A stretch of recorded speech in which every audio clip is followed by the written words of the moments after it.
Wolf is playing this game called Demons of Asterborg. Have you heard of it? No. It looks like he's playing it on the Switch. It looks pretty fun. This kind of looks like a, I don't know, kind of like a cartoony Castlevania. Interesting In a way. Cartoony Castlevania, eh? Yeah, he's a hell of a fucking retro gamer, dude. Oh shoot, yeah, man, that guy's killer. Like I've long said he's like one of the best kept secrets on Facebook gaming. That dude's just good, and he's a nice guy, and he can talk to chat. We're gonna spend the first few minutes of the podcast talking about how awesome Retro Lone Wolf is tonight. If you don't follow Retro Lone Wolf, you should do it. Absolutely. What up, Cedric? Welcome in. Matthew You Paul always Hunter. get me with the with the we're going live. I still never know. You're right. I like keeping you on your toes. At least I haven't like farted yet or anything. You come back and you sit down yeah. and I start the feed and you're like, dude, I have the worst rash on my Yes. balls right now. I hope that I wouldn't tell you that like in a cordial conversation anyway. Oh, hey man, before we get started, I just want to tell you, my balls have been killing me lately. Itching like a mofo. Powder them, ointment, nothing works. Nothing works. I'll tell you what. Hi everybody. There's nothing as magical as a pre-stream powder, though. Get a least nice in my little opinion. menthol feeling down there. Yeah, it keeps you fresh, keeps you feeling good, confident. Confident. I'm all about that stuff. Confidence is a big thing. Yeah, you got to feel confident, right? You got to get ready to get in there and own it, baby. So, And nothing says confidence like a fresh pair of powdered balls. Am I right, Steve? that's right, man. Yeah, the fresh powder ball. I guarantee you won't get any of that crotch swamp going on. It'll put some pep in your step. Exactly. If my dad taught me one thing, it was the importance of powdering the boys. You know, it's so funny. My dad also was a big proponent of that. It's important, man, especially when It it's must hot. have been like a generational thing. I think you so. know? I think so. Because they're certainly not marketing that to the younger generation, I don't think. No, like I will always remember the green, like Gold Bond powder bottle on the bathroom sink growing up. Like it was a staple. Oh, see, now the green bottle, that means he was serious about it. Oh, yeah. Yeah, because the green bottle's like the extra strength. And that's actually a little more feisty than I can handle downstairs. I've tried out the green bottle and it's like, oh man, yeah, it's a little too much. Yeah, I mean, there is such a thing as being a little too fresh.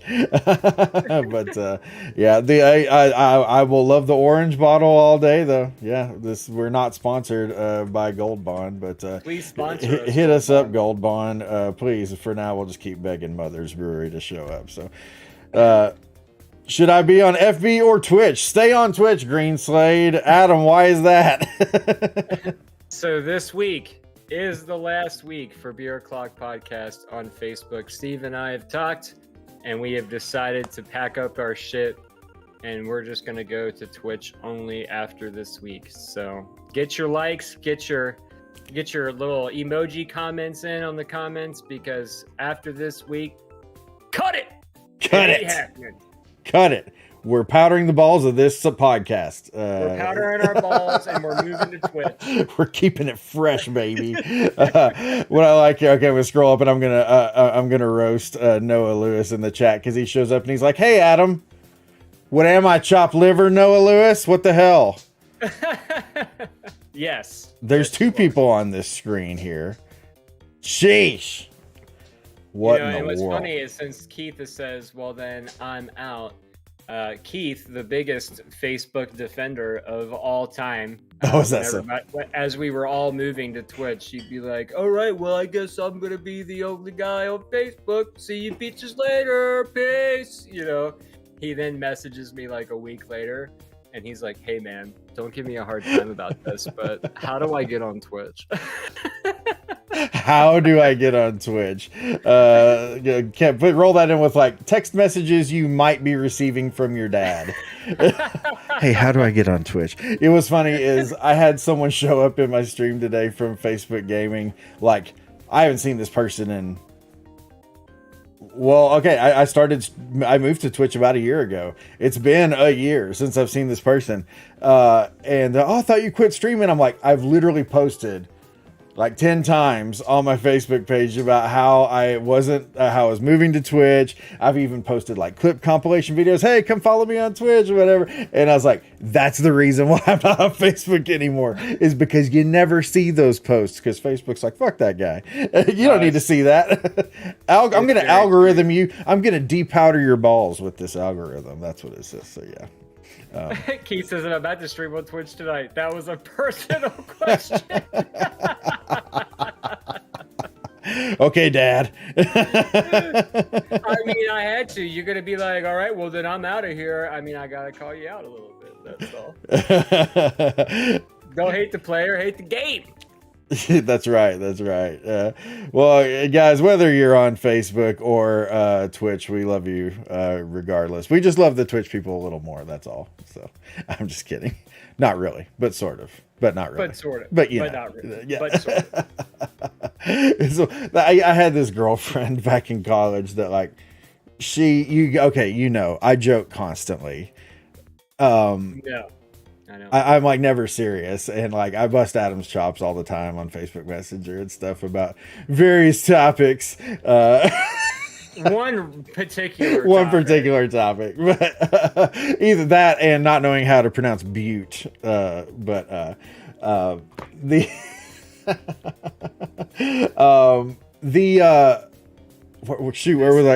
was I going with this story? I totally derailed here with that comment.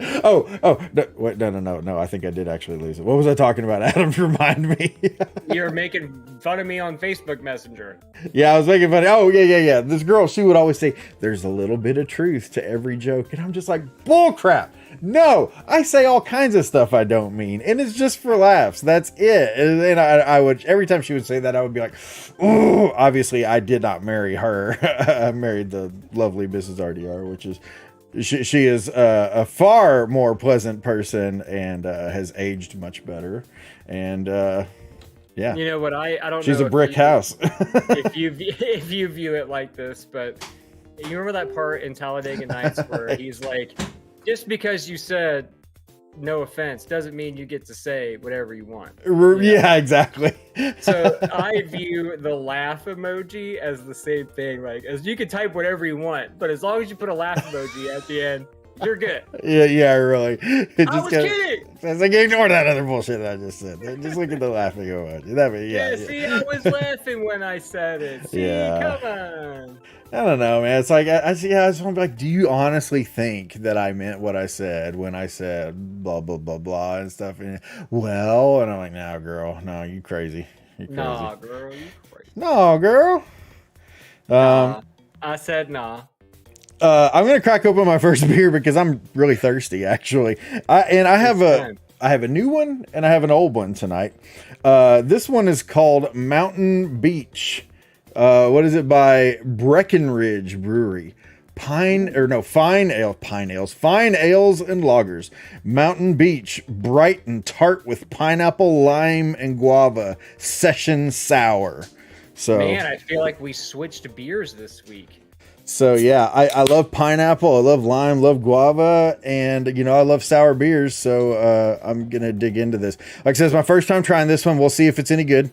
I have this one, and I have one that I've actually had on the show before, but like there's a whole story behind it. So I'll tell you that when the time comes. But I'm pouring it off camera so you guys can't judge me for my pour like you have before, you bastards.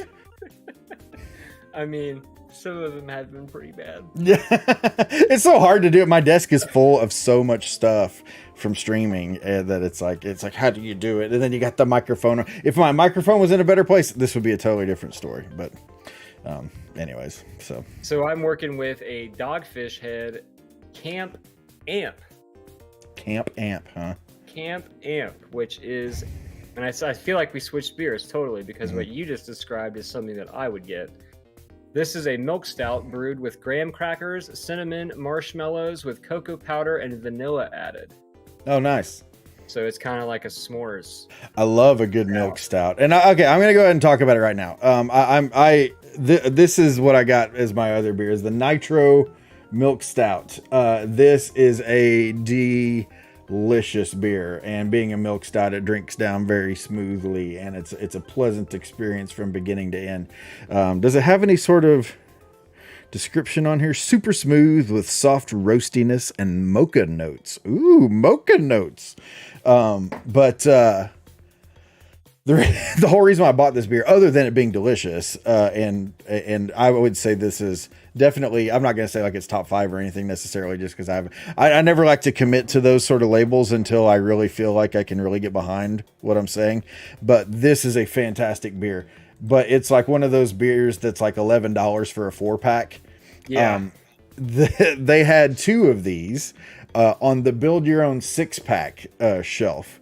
So I grabbed them both and got them each for like $1.50 a piece, which I was like, hell yes, stick it to the man. Is Matt Hunter beer shaming me? Fucking graham crackers and cocoa powder? Yeah, Matt, it is graham crackers and cocoa powder, and it came free with the loofah for my badge. That's what you're asking. And it's lavender scented. This is the perfect time of year, though, for a s'mores-ish beer, and the perfect time of year for a milk stout, I would contend. I've got some other. Well, let me ask you this, Adam. I mean, this is beer-related conversation. Tonight's show is probably going to be a little bit different than other shows.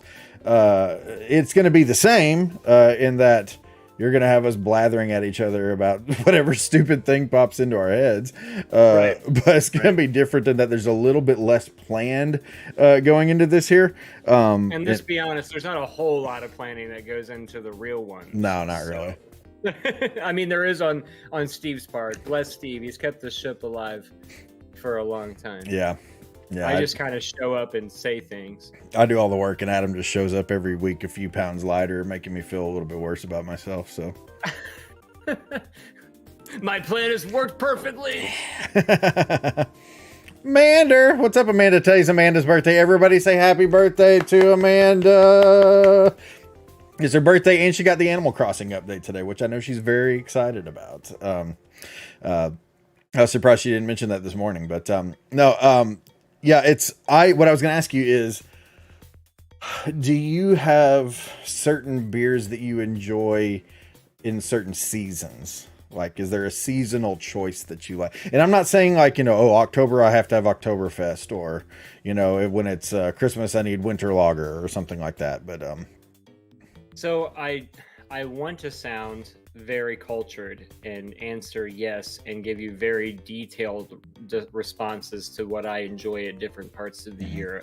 But sadly, I don't have a lot of those choices, but I do have like specific, certain kind of beers that I like to have at the time. Like, I'm not a fan of Oktoberfest beers. I'm just not. So it's hard for me to be like, well, this is my fall beer, Yeah. But I will say that, like, as it gets cold and things like that, I do enjoy like the occasional like milk stouts or even a porter, really. Yeah. Porter's a great fall winter beer. Yeah, especially like, so I don't really enjoy coffee, but I enjoy coffee flavored beers. Which is weird. But I do enjoy those kind of like in the winter months. Yeah. Really. But like typically I would say that's my only like seasonal choice. I mean, year round, I'm like Mick Ultra, Miller Lite kind of go-to type thing. And I know that kind of makes me sound like a, like a Kyle. Like a hack. Yeah. But, to be honest, like my drinking has been like stuck, like completely come to a halt for the most part, except on Saturdays. And anybody that knows me and my SLG chat on Saturdays can attest to that. But Saturdays really like my only days to really like indulge in alcohol and stuff anymore. So anymore, I'm just like, all right, well, I get a little pint of tequila and I get, a 6 or a 12 pack of Miller Lite, and like whatever I don't drink on Saturday is pretty much left for the next one. Yeah. So I don't really have like, the days are gone that I get to come home from work and be like, I'm going to just sit down and enjoy a nice whatever. I can't really do that anymore. So I'm just a Miller Lite Mick Ultra plebe now, which saddens me. But when I do these podcasts, I feel like I still have to hold on to the craft portion that I so blatantly stated in the beginning. Right. Yeah, that one time I remember I brought in that Guinness. What was it? I think it was just a Guinness draft. But yeah, anyways, you were like busting my balls. I thought this was craft beer. Like, we never said that. Yeah, well, I did. Steve has a memory of a vault. No, I don't. Not at all. Oh my gosh. Okay. But, Amanda said you must drive a truck. Do you drive a truck, Adam? I don't drive a truck. Those are kind of truck driving beers. But I drive a very small economy Mitsubishi Mirage compact three-cylinder car. It's the GT version. They hear you coming. It's the Gran Turismo of three-cylinder compact cars. Hey, there you got that going for you, right? 74 horsepower. Count them. But it does give me 38 miles to the gallon. Though, oh, well, then that rules. I was going to say, in times like this, when people are like, man, it cost me $65 to fill up my hog. Yeah. I'm like, I get pissed. And I'm like, oh, man, it was over $20 this time. Like, damn. It's crazy. Getting higher. Years ago, well, how many years? It was a couple years ago now. But, anyways, we needed a new car. I got a really good deal on a Ford Expedition, which is a bigger car than I really wanted, but at the same time I was like, we got 2 kids going into high school and they're going to be doing high school stuff and we want to cart their friends around and blah, blah, blah. And then the pandemic hits and no one's going anywhere. So I'm just driving this beast of a car with just myself, maybe my 3 kids in it, my wife occasionally. But if we're ever going anywhere, she typically wants to ride in her car. So we just drive her car. So yeah, it's like, wow, I'm really glad I bought this vehicle now. Geesh. So yeah. Interesting how that works out. But no, I drink beers with the seasons. I like I said, I've been into sours all summer long, and this one's pretty good actually, by the way. I do love me a good sour and fruit beer during the summer. I can't lie. This one, the flavors all marry together very well in that pineapple, lime, guava, very distinct flavors from one another. But I can't really necessarily pick out, I think probably more guava than the pineapple and the lime, but it's good. I like it. But anyways, I've been on a big sour thing all summer long. I'm going to start moving away from those though, because as we go into fall and winter, I tend to, like what we were talking about before, I like a stout, I like a porter. There's our Mother's Brewery, please sponsor me, Mother's, went to the grocery store this week. What's the sign up? It's up, baby. Okay, thank you. Yeah, winter grind. They make this, it's a coffee stout called Winter Grind, and they only sell it obviously in the winter. Or in the colder months. Obviously it's not really winter yet, but good Lord, it's delicious. And it's only around for a limited time. It's a really great way to enjoy it through those winter seasons. It's one of those things now that it's been around long enough that I drink it and it feels like Christmas kind of. It sort of brings up those. Now that being said, I do like a good Christmas beer when it comes around, in December. The kind of nutmeg spice beers. 12 Dogs of Christmas is really good. Did you say that was a Dogfish Head that you had there today? Tonight I have a Dogfish Head. Okay, yes. Yeah. I couldn't remember if you said Dogfish Head or Lagunitas. Dogfish Head's a good beer. The Dogfish Head has several good ones that I've had. Lagunitas, they it's funny because that's one that a lot of guys I know are, oh man, you got to try get used to these Lagunitas. They have a really good IPA. Of course, I hate IPAs, you know that, but I'm not as big a fan of theirs actually, which I was kind of surprised by. But they're not bad, but it's just not my go-to necessarily. But yeah, I was on an episode of No, it was a stream. I was on a stream with Thumb Tacos a while back. And we were doing like kind of trivia about each other that we had to like see if we could answer questions about each other. And one of mine was like, what kind of beer do I like to drink in, the fall and winter seasons? And he totally got it wrong. But yeah, I tend to move toward darker beers for the latter months of the year. So. Because they're like sweaters for the inside, and you need those. Yeah. Warms you all up all over. Yeah. Lagunitas has some campfire going and nice dark beer. It's just manly. Hunter's Hybrid. I enjoy a peppermint enema around the holidays. Have you tried Gold Bond, the blue bottle? The blue bottle, yeah. Or the green bottle, rather. Yeah, the green bottle. It's a greenish blue, actually. It's kind of like an aqua color, or maybe almost, but maybe a little bit darker than aqua. But yeah, Aquanet. I'll tell you what. That if you have trouble waking up in the morning, that will wake you up. That extra strength Gold Bond on your boys. Yeah, it's gonna be like whoo. Like I said, it's a little too much for this guy. I'm adventurous, but I'd have to draw the line somewhere. So. I was conditioned. Yeah. At a young age. Man, yeah, it's serious business. So yeah, you got to be serious about freshness to appreciate that aqua whatever bottle of that. So. Now, see, my boy Jake says that Dogfish Head 60 and 90, the 60-90 minute IPAs. He said those are great. I've had the 60 and the 90, and the 60 was good. The 90 is too much. The 90 almost feels like it should be served with a spoon because you have to like chew it. You know what I mean? It's so. I've had some like that are just thick. THICC. I mean, I believe it comes in 4-packs as well, like that. And that 90-minute IPA is no joke. Yeah, Amanda mentioned having a lot of good local breweries. That's one thing we're really blessed with around here is there's so many local breweries now. And the thing is that you couldn't always buy all of them at the local, shops or whatever. And more you're starting to see at the shops, which is great because it's like I'm not going to hit all of that, especially, COVID and all that now. I'm not gonna be able to hit all those places in person, but like I'll see stuff. Like I saw one at the store that I wanted to get, but I was like, no, I want to get these this time. I'll get them next time. But yeah, we got several local breweries that like, mothers included, but I like to try out their stuff and it's a good time. Hunter's Hybrid says he hates thick beer. I'm kind of with you on that. Yeah, I don't like it. I don't.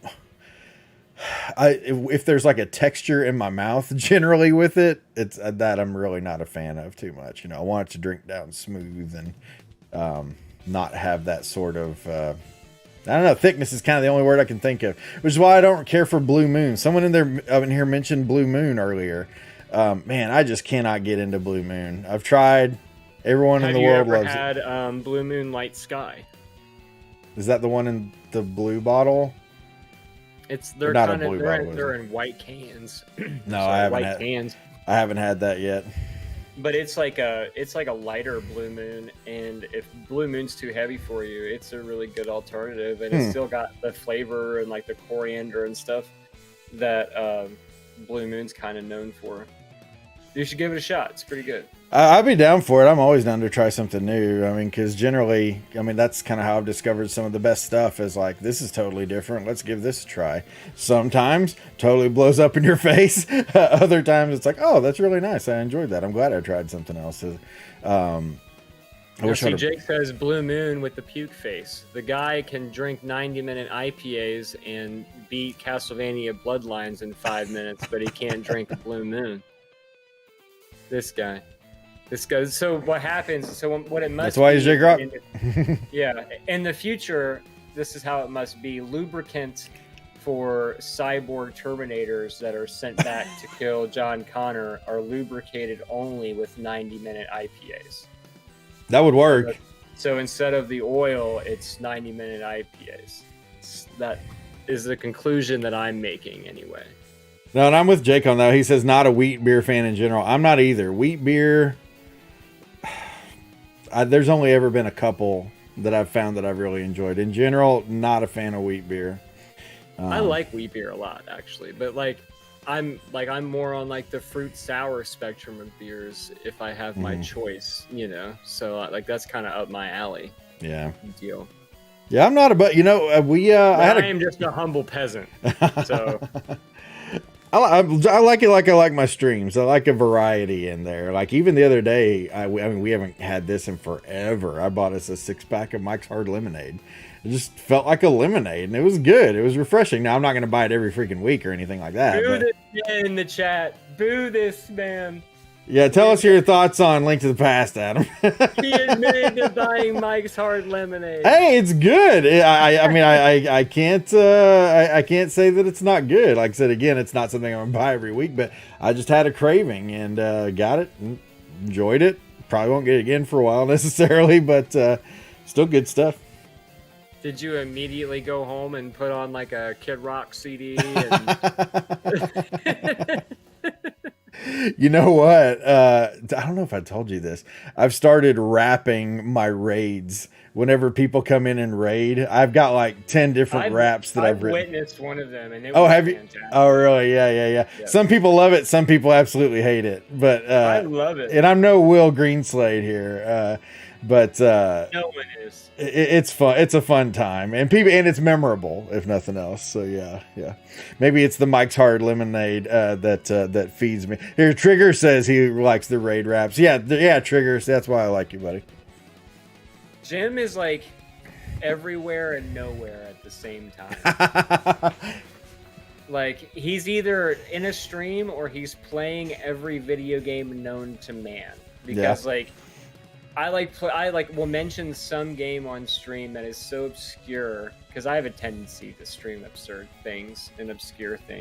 obscure and absurd, and he'll be like, "Oh yeah, I played that game. It was all right," and I'm like, "How did you find this?" Yeah, like I had to like look underneath the couch cushion to find this game, and you've got 23 hours logged in on Steam, you know, and then he's also in every stream. At all times, the man is omniscient.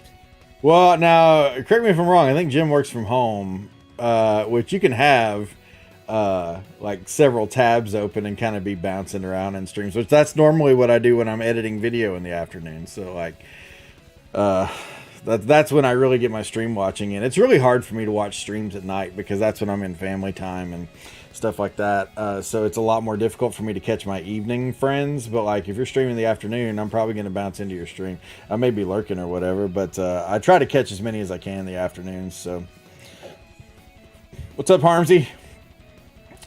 He says I norm work from work, but I'm at home due to having COVID. Oh no! Well, best wishes there, buddy. Now, see, Roach knows what I'm talking about. Steve and I were cut from the same cloth. He said he had some coffee beer from his local brewery tonight. I am also enjoying coffee beer. See, there's a reason.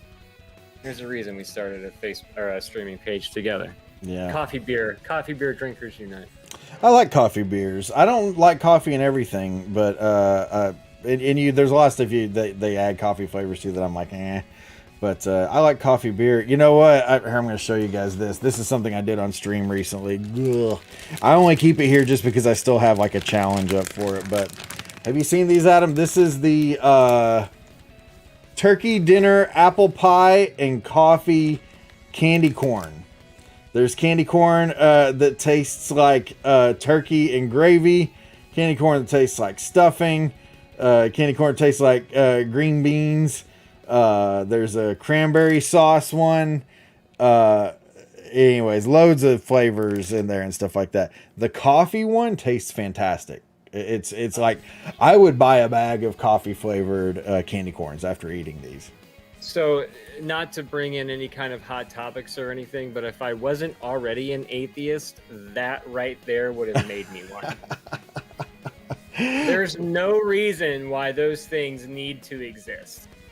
I saw that bag and I literally thought it was like a joke at first. So like, there's no way that they actually made those and that people are going to buy them. And then here you are on this podcast with a bag of them, and it looks like 3/4 of them have been eaten. Yeah, a lot of them have. Well, people send bits to make me eat them, and like I had to, someone sent like 1,000 bits a day, and I had to have like a big old handful of them. And this is the thing is I tried each of the flavors individually first, and trust me, the bad ones are really bad.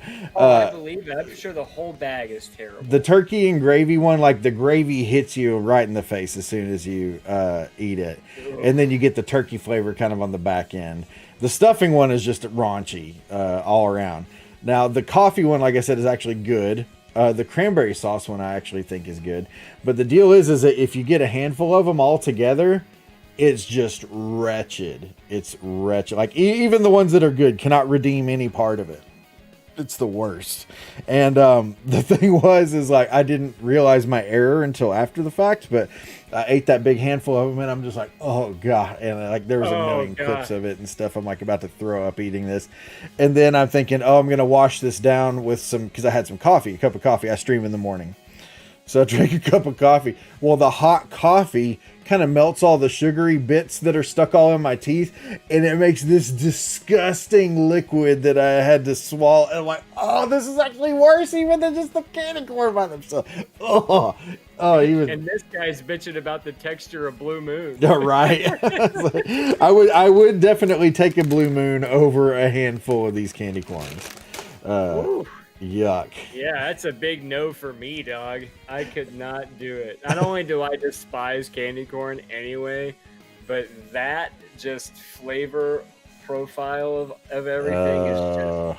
Ooh. It's bad. It's real bad, man. Bad. It has to be bad. One of my mods won a prize in a giveaway recently, and I sent it out to him. And I sent him a little Ziploc bag of the candy corns, knowing he was not going to be able to resist his curiosity and to try it. And he's like, dude, I don't know how you do it, man. These are awful. Amanda said, thought you were going to show your nutsack. Okay, just explain what she means by that. I have a big bag of almonds usually over here that I'll just kind of snack on sometimes while I'm streaming or whatever. And I was like, hey guys, want to see my nutsack? And then I hold up my bag of almonds, and then... Oh, I get it. It's like a really great joke. But it's the bag of almonds. Yeah, it's a really great joke. And I definitely don't run it into the ground. Steve, what's your best time on Zelda 2? Harmsy wants to know. What's the best time on Zelda 2? I beat it in right at 2 hours this week. Sadly, I died once in the process, but I think that's my fastest time. I really honestly think I could get 145 pretty easily if I would just stop doing stupid stuff, because like this last time when I beat it in 2 hours, I made 2 stupid errors that cost me a lot of time. And that's the thing about that game, is just like the mildest screw up can absolutely derail you for like a good solid 5 minutes, which is like, oh my gosh, yeah, it's rough. So yeah, about 2 hours. Love candy corn and all those sound pretty good, but I'm from Nogales, so we got some effed up candy. Really. Harms loves Zelda streams. I appreciate that, man. I've been kind of discouraged with them lately. I keep screwing up my deathless runs. It's like I've got 7 of them in so far. I'm not consistent with them, and And I remember a young Steve Askins that hadn't even done a no death run on Zelda 2, and now look at him. He's all grown up and got 7 under his belt. I couldn't be more proud. I just want to get consistent with him, and that's just been a struggle. So. Well, you have to understand that being consistent with deathless running a game is a lot different than learning how to deathless run a game.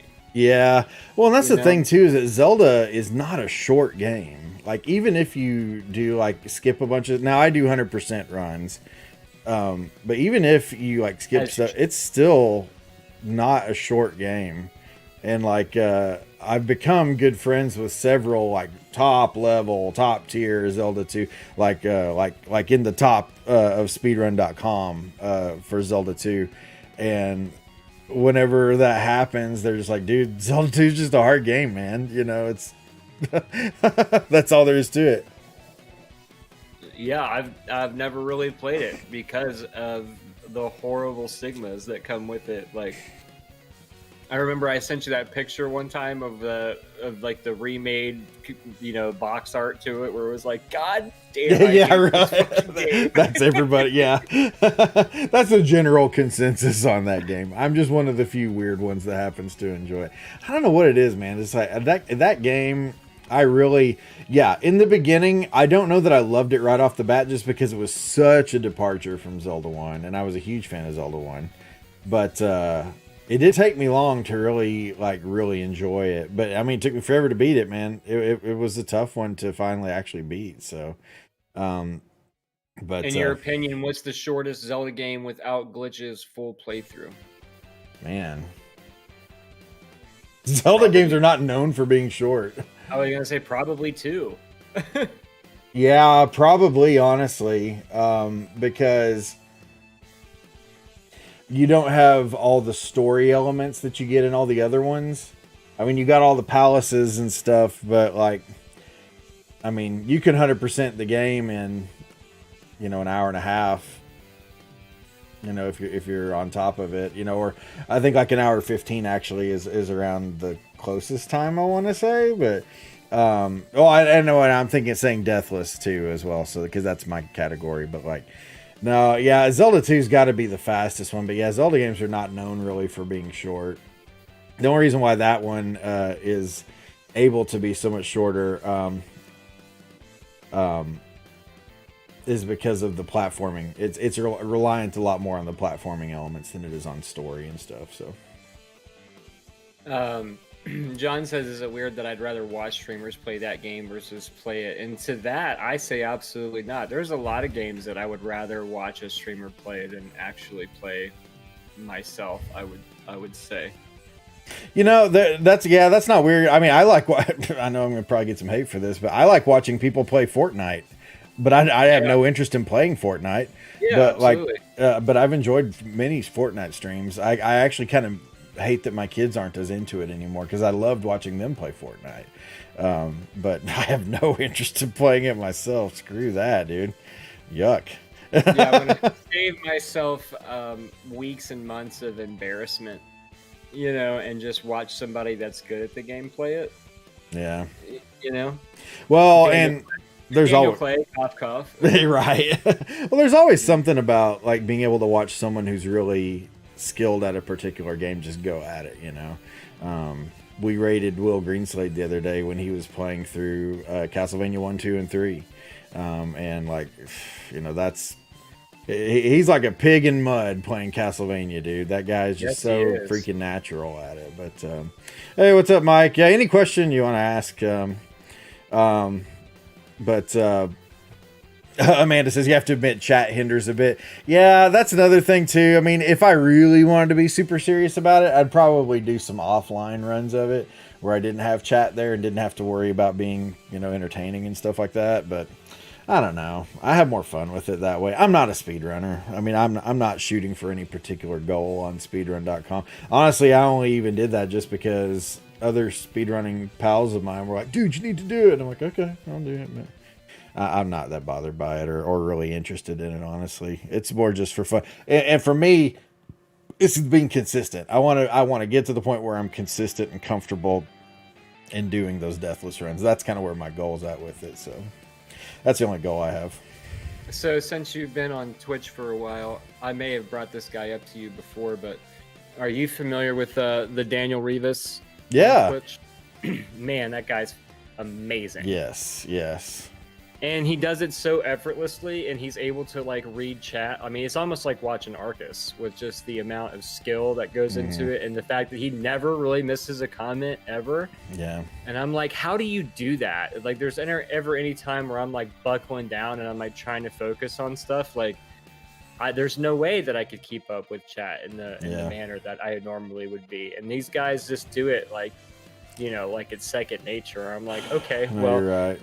My job is centered around multitasking for a living, and I still couldn't keep up with something like that. Those guys are unreal.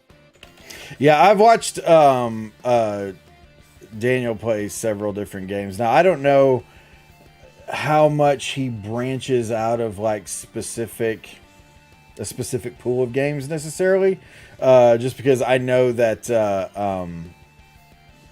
the ones that I have seen, now I'll admit he's one that I don't watch all the time because actually I watched him more when my schedule was different.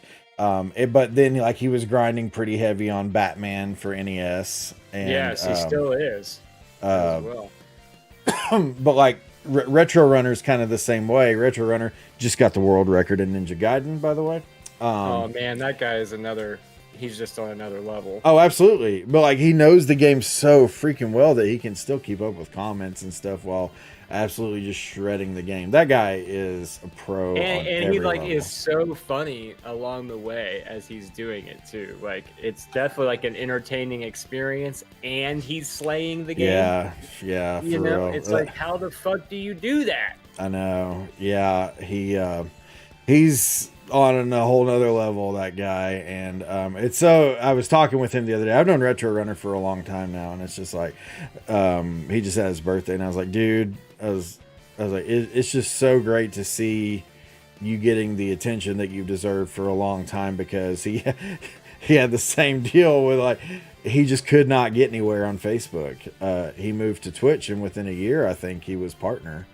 And, you know, now he's finally got the world record. Yeah, he took Arcus down 11 minutes 38 seconds. Or no, it's like 11 minutes 37 seconds and 0.88 something.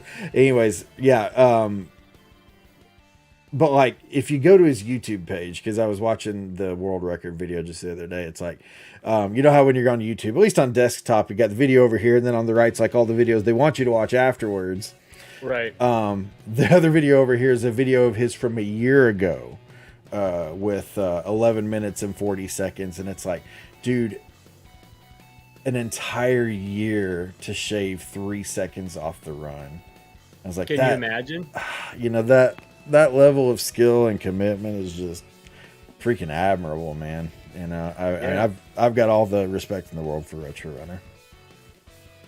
And like I said, the dude is just entertaining to watch too, and it's so rare that you're able to do both of those things. Down to earth, dude. Yeah, and he's not a dick. I'm barely entertaining on my best day, and I'm not good at video games. Yeah.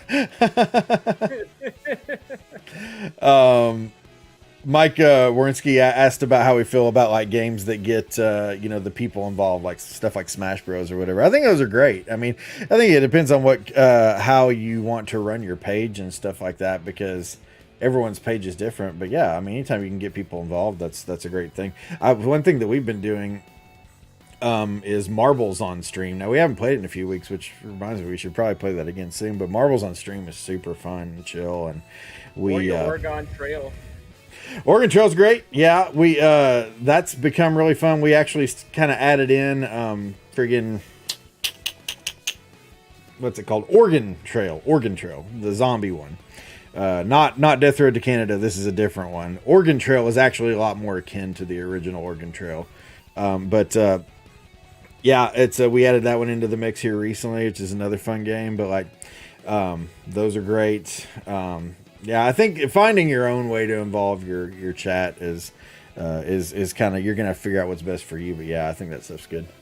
I remember back in the day, a young Adam Hoberty joined in on a Steve Askins stream session during Destiny 2, and the rest was history. Yeah, that's true. That was a fun time. And I remember like Adam telling me he's thinking about getting into streaming, and I'm like, you said 3 words the entire time we were live. I'm like, are you sure this is for you? I didn't say that. I was thinking that. But I'm like, all right, man, hey, hit me up if you need help or whatever. And, you know, he shot me some questions, and then shot Grumpy some questions. And here he is, professional ass streamer, Adam Hoberty. Professional ass. Yeah. Yep. Find me on the top of the leaderboards, guys. That's right, baby. Right.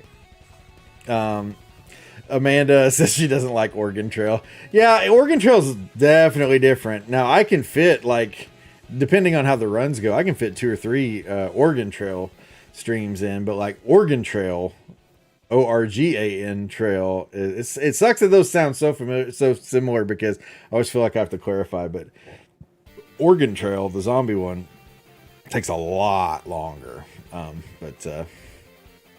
And you think it'd be a lot shorter, you know, since the undead are alive and well during the whole thing. It's hard enough to get there in the wagon, you know. You add zombies into the makes you feel like you die a lot sooner. It's crazy. There's a lot more things you have to factor for, but it's a different game. I mean, it's similar, but very, very different at the same time. So, professional ass streamer. Yep. have you seen my professional ass gamer coffee mug? I have, but you should show the chat. It's in the other room. I'm gonna go get it. I'm gonna pour my milk stout though. This is my Nitro milk stout that I showed off earlier. You gotta fully invert the bottle. It's called a hard pour because you get the glug glug glug glug glug glug glug. There we go. Perfect. And you probably can't see this because I don't have like a really awesome camera, but like the bubbles, it's beautiful watching this beer react. Like see how the darkness is creeping upward and you get this nice thick head up there. Oh, good Lord. And it's creamy as hell and delicious. And oh, good Lord, this beer. And what makes me feel even better is I got it so freaking cheap. Oh, yeah. Green Slate got one of the professional ass gamer mugs. That's true. So did Sobros or Fongers from Retro Gaming Stream. Oh, man. Shout out to Sobros. Hit me up with the raid the other night. It was so cool to see him. I hardly ever get to keep touch with Coach Dave nowadays just because of our schedules. It was good to see him again. Yeah, so he's doing great. And he's another one of those that I just love watching his streams and stuff. Yeah, always. Yeah. Him and Chris. Yep. Both great streamers. Chris is finally kind of making that transition over to Twitch as well, so I'm sure we'll start seeing him on some Sobros streams and stuff like that. John Harms wants me to talk you into getting Aliens Fire Team Elite, but I already know that you'd hate it. Oh, really? Yeah. I mean, I could be surprised, but I don't think it would be a game that you would be into. What kind of game is it? So it's kind of like Left 4 Dead, but like in the Aliens universe. So it's like you have a 3-man team, and it's like basically you just go from checkpoint to checkpoint, and you have to like fight waves of enemies, and there's like special enemies, and you kind of change your loadout or ammo boxes and stuff like that along the way. There isn't really any bosses per se, but it's all about like survival kind of deal. You have to kind of work as a team and that kind of stuff. I could be wrong, but it seems to me like a game that you would not like. Yeah. I don't know. Yeah, you know what's hilarious? And hey, if there's anyone in the chat who's playing this, you guys need to let me know, because I tweeted this out the other day and I got no feedback from anybody. But Deathloop. Is there anyone playing Deathloop? Oh, I almost bought it. It was on. Actually, I think I missed the sale already. But like, it was on sale on Steam, and I was like, I keep hearing about this game, so I watched the trailer for it, and I was like, dang, this looks really fun. And you know me, I don't play a whole lot of modern games, but that one looked great to me. Yeah, where it's like you're like two assassins, or you're one of two assassins, and you like relive the same thing, and you have to learn it along the way, kind of like Groundhog Day Assassin Edition. Yeah. Kind of deal. Yeah, I looked at that in Steam, and I almost bought it, but I was like, no, I don't really know if I would have spent $60 on it. Yeah, it was on sale for $40, I think, the other day, but yeah, I didn't pull the trigger on it. I finally bought a new gaming chair. My current chair I bought off of Facebook Marketplace for I think $10, $12 maybe. It's a good chair, but it's old as hell, and I'm surprised it's lasted as long as it has. So I'm getting me a legit chair that I'm gonna have. As everybody knows, my first chair, which is here, hold on, let's see if I can bring it over here. So this beauty right here with my second beer on it was a throwaway item at a house that lives in the town that I live in. It was like, kind of out by the trash, and I had blown most of my streaming budget on my computer and everything, so I'm like had very little funds to come up with the rest of the things, and I was like, all right, well, I just need a good office chair. So I'm driving by and I'm like, look, someone's throwing one away. And I was like, if that's still there on the way back, we're getting it. So it was there, and I definitely picked it up. And it had like this squeaking thing. Anytime you'd rock in it, it would squeak big as shit. and everyone roasted me for it for the longest time. That when I eventually finally did get another chair, they're almost like, "Can you just put the other chair back? We want to hear the squeaking and make fun of you again." So it's like I can't win, but I kept hear the it. Squeaking and make fun of you again.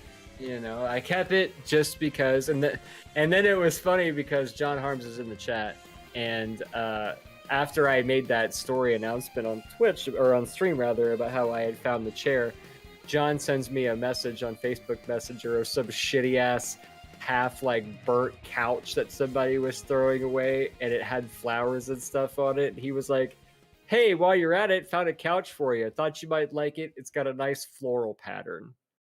And I'll always remember it because I laughed so hard at it. And I was like, guys, everything that I have isn't from someone's trash, all right? It was just one Not everything, chair. Guys. Not everything. Not everything. It's just this shitty chair that I'm sitting on. So, yes, I can identify with wanting to upgrade chairs. Yeah. Yeah, I've been putting it off forever because my wife always gives me crap about it, but I'm horrible at spending money on myself. But like it got to the point where like the thing that it's doing now is like the hydraulic on it is going out. So like I'll sit down and it just goes shoo, like down to the floor, and then it's like I got to put it back up, and then it sits just fine. It doesn't like slowly. I don't know if you ever had a chair like this that slowly lowers or whatever if the hydraulic's going out. No, this one it just goes shoo down to the floor, and then I bring it back up, and then it'll sit just fine, and then I'll get up and go get a drink or something. I come back and then shoo back down to the floor again. And there's other stuff wrong with it too. I'm not going to go into all that. Has that happened to you on stream where you just fall? Well, like, did you fall from your camera? Like, oh, shit. It's not so drastic that it would really be that noticeable unless I called attention to it. But like I notice it because it makes my legs sit all weird, and I can't just sit like that anyways. And and obviously my head would be like down here instead of up here. No, man, I'm like you. The first chair I ever had was like it was a chair that I bought for my wife to work from home like a decade ago, and it was already worn out and stuff, and I used that thing and I hated it, and the arms were weird, so they kind of like dug into my legs or whatever. So eventually I bought one used, and that one wasn't real great, and so I bought this one also used. I've spent like $30 on chairs that I've used for streaming. So this time I actually bought a legit, like one of those like Secret Lab chairs. So it's like a lot more than I wanted to pay for one, but honestly I want to get one that's gonna last me a good long while. Plus, with all the video editing I do, hit me up at retrodethro.com for any of your video editing needs. With as much editing. I'm a co-host, but I'm also a client. He is a client. That's right. Adam, my wife, she's like, every now and then I just get the desire to watch that video, and I'll just watch it. she really. Oh, that makes my heart so happy. Yeah, she's like, it's so sweet because you see all the people and stuff, and the music obviously is great. But man, it is so heartwarming. It is, yeah. I treasure it very much. Oh, Trigger has a Secret Lab. My only complaint is the arm pads are out fast. Yeah, I saw that they sold like extra things to put on the arm pads. I don't know. I'm not terribly worried about that, but yeah, I guess we'll see how that goes. Shit, I don't even have any arm pads at all. I just got plastic. Yeah, hard plastic. Yeah, that's what mine is just hard plastic. So I think kind of anything is going to be better than what I got right now. But the chair that I'm in right now, it's from a college here in town that it changed its name. Good Lord. Probably 15 years ago. Probably about 15 years ago or so, the college changed its name. Well, the stamp on the back of this chair is from the name of the college from before the name change. So someone's butt sat in this thing for like probably a decade before I got it, and it's been like decades since then. So yeah, it's been an adventure. But it's funny. See, Mike says he's gone through 3 chairs. You said you've gone through a few chairs. I'll tell you what, the piece of shit trash office chair that was picked up from the road, still going strong. Just a little squeaky. That's all. Just got a little squeak to it. Little squeaky. So everybody that was talking all the shit back at SLG, look at these horror stories, okay? Maybe you all need to start looking at some chairs by the trash. I should take pictures of my chair before I get rid of it. You never know. Another man's trash is another man's treasure.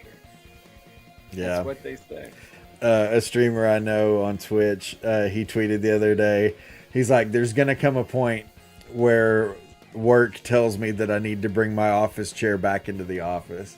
And he's like, and at that point, I'm going to ask them if they still want me to do it after having sat naked in this chair so many times while I worked long hours through the night. And I'm just like, that's a great point. It's a great way to be able to keep your chair. A great way. You know what? For some reason, the price just isn't that good now. It's like, you know what? You just keep that because we're going to burn it. You have nothing else. You got your gooch sweat all over it for gooch sweat. Adam needs some WD-40 training is all, says John. I mean, I have WD-40 and I would like to think that I'm pretty proficient in using it. I just didn't.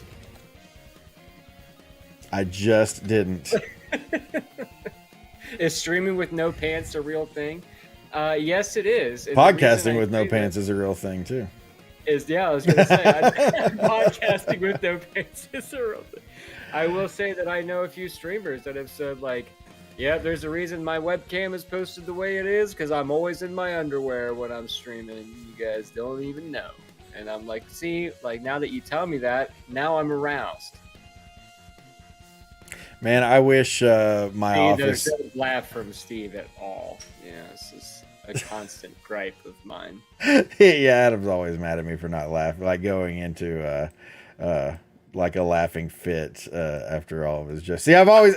The other thing is, too, I got to think of the same thing to say afterwards, too, though, because I got to keep the funny going, you know? Got to keep the funny going. Got to keep But, I funny. mean, you could at least just give me a little something to dead silence, because then I'm like...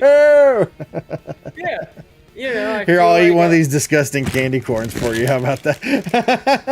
That would make me feel better. Actually. Would it really? We should play candy corn roulette, and I guys have to reach into the bag and grab one and see if it's a good one or a bad one. It's weird because there are these green ones that are like, one of the flavors is supposed to be green bean, and there's another one that's supposed to be apple pie. Well, like, I don't know if that's supposed to be green bean or apple pie. It just tastes weird.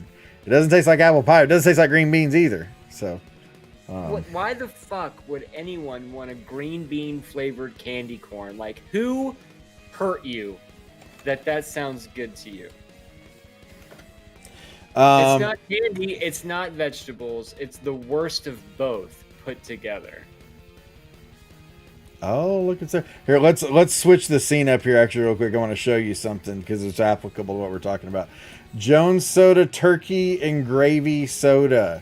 Jones Soda, years ago, they released what they called the holiday pack, I want to say, of sodas, where they had like a turkey and gravy soda, green bean casserole soda, mashed potato soda, and like supposedly the flavors were very accurate. Except that, like, apparently the mashed potatoes one was supposed to have tasted pretty buttery. But people butter their mashed potatoes, so yeah. But yeah, anyways, they brought back the turkey and gravy soda, and apparently it's already here because the countdown is at 0. So, gross. Yeah, I think that's what inspired this because that's the only time I've ever seen anything even close to that. I just feel like it's like I keep thinking back to the Jurassic Park Jeff Goldblum quote where he's like, you were so busy thinking whether or not that you could, you didn't stop to think of whether or not that you should. Yeah, exactly. You know, it's because you can make this shit doesn't mean that you should, because nobody wakes up and it's like, you know what sounds really good? A turkey and gravy soda. Yeah. Like the only reason that those things exist is for people to be like, all right, how much you paying me to drink this disgusting turkey and gravy soda? You want to bet me $20 says you do it. I mean, those are like the only reason that those things exist, I feel like. Yeah. I don't know how many people are buying turkey, dessert, apple pie, and coffee candy corn thinking like, ooh, that sounds delicious. You know, what a nice holiday snack. Yeah. Get you in the spirit of the season. Spirit of something. Gross. Yuck. And like I said, I was shocked though how good the coffee ones were though, and I like cranberry sauce personally. Nord says that he tried the new seasonal Mountain Dew flavor, gingerbread snapped Mountain Dew. What? That also sounds foul. Yeah, that does not sound good. Gingerbread and Mountain Dew are two things that I think that I would not want to have together. Okay, somebody answer me this. There's a Mountain Dew watermelon flavor. Does that one only come in the 0 calorie? No, I've had the real thing. I've never seen a non-0 calorie one, because I bought the 0 calorie one by accident, and I'm not against like low calorie, but like the thing is that you get that nasty aftertaste, and I can't take that. Yeah. Well, unless I've had the original for what it's worth, and it's also disgusting. Yeah. Amanda says, "Get ready. I bought Bits RDR." Oh no, she's gonna show up tomorrow and make me eat more of these disgusting things. Yeah, you better save those candy corns. You're gonna eat them in the morning. You know what really sucks is I bought 2 bags of these. I should have only bought one, because then I would have an excuse. I bought 1 bag. I was like, "This is just like, I gotta keep this. This is hilarious." But well, now you really fucked up because you told people that you bought 2 that's bags. true. I shouldn't have, because then I'd be like, "No, I don't have any more around here." I mean, the 1 bag the other one is the really good candy corns that I enjoy that you would not want to see me. Noah's interested in the game meme thing. Should we get into it? Yeah, let's get into it. Yeah, we've just been shooting the shit for too long here. So, all right, let's get on over here. So, Noah, we'll start with Noah. Okay, so Adam, do you want to kind of explain this thing to us here? Okay, so this kind of morphed out of just me being me.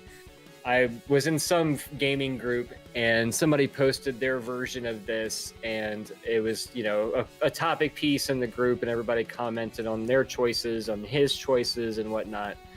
And I was like, I wonder how hard that would be to find. So I literally just Googled favorite game meme blank in a Google image search, and I found this exact same meme, completely blank, believe it or not. So I spent one night after a few libations, and I filled out my own game meme thing, and I posted it on SLG, and I was trying to get other people's feedback, and this kind of came up in our last podcast that we did. And I was like, it'd be cool if we could get some other people's submissions to this. It's a good talking point. A lot of the games that are used are games that we've all played or know of, or things like that. So it's always good to kind of get different perspectives and what other people liked and what they grew up with versus what we did. So I was like, hey, if you've got your favorite games, throw them up here on this meme and send it to me, and we'll talk about them next podcast, which leads us to this point in history right now. Yeah, this is Noah, or Rogue Medic Belmont if you're over on Twitch, and these are the games that he's got listed here. Favorite game of all time, Resident Evil 2, which I think there's several. Solid choice. Yeah, solid choice there for that one. I've never played it. I've never played a Resident Evil game. What? I'm not a horror game guy. I'm just not into that genre. What's funny is I actually kind of thought about playing some, like, not just playing like horror games for October because it's Halloween, but like finding like the creepiest games, just because it's not at all my bag, but the thing is, I'm really resistant to do the same, to doing this. Sounds really snobby, I think, but I'm really resistant to doing the same thing that everyone else does, and everyone else plays spooky games for Halloween, so I decided I didn't want to do that. But so you should play it in like a whole month of horror games in April. In April, yeah, there we go. It's spooky month. I'm different. April Fools. Yeah. April Fools.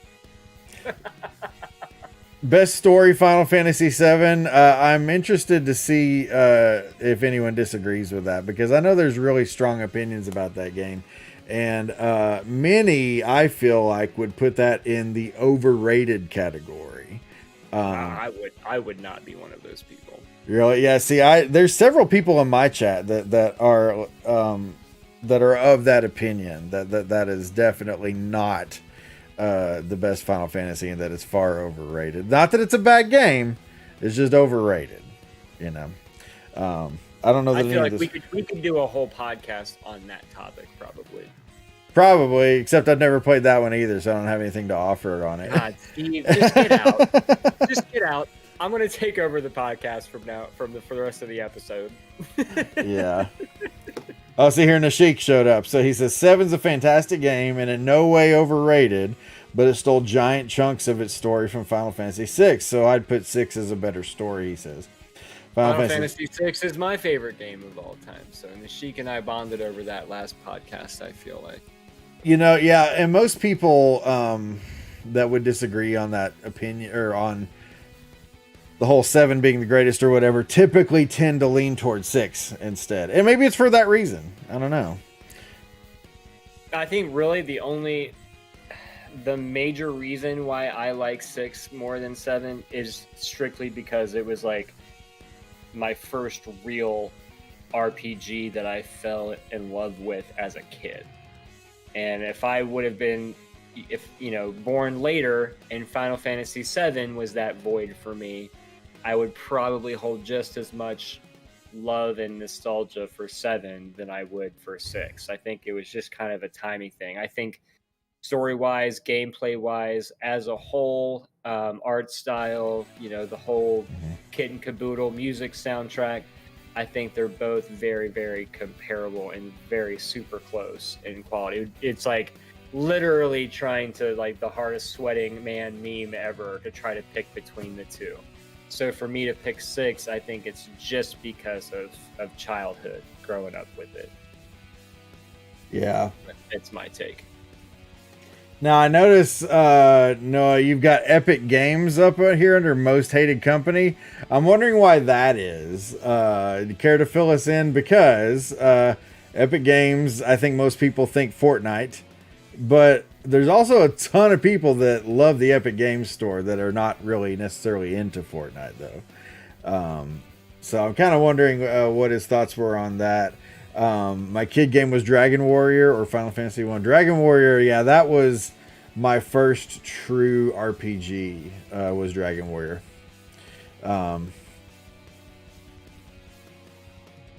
Sorry, I've been waiting all podcast for Jared Latursky to put his beautiful face in this chat because I wanted to show him that I drink things that are other than fruit beer.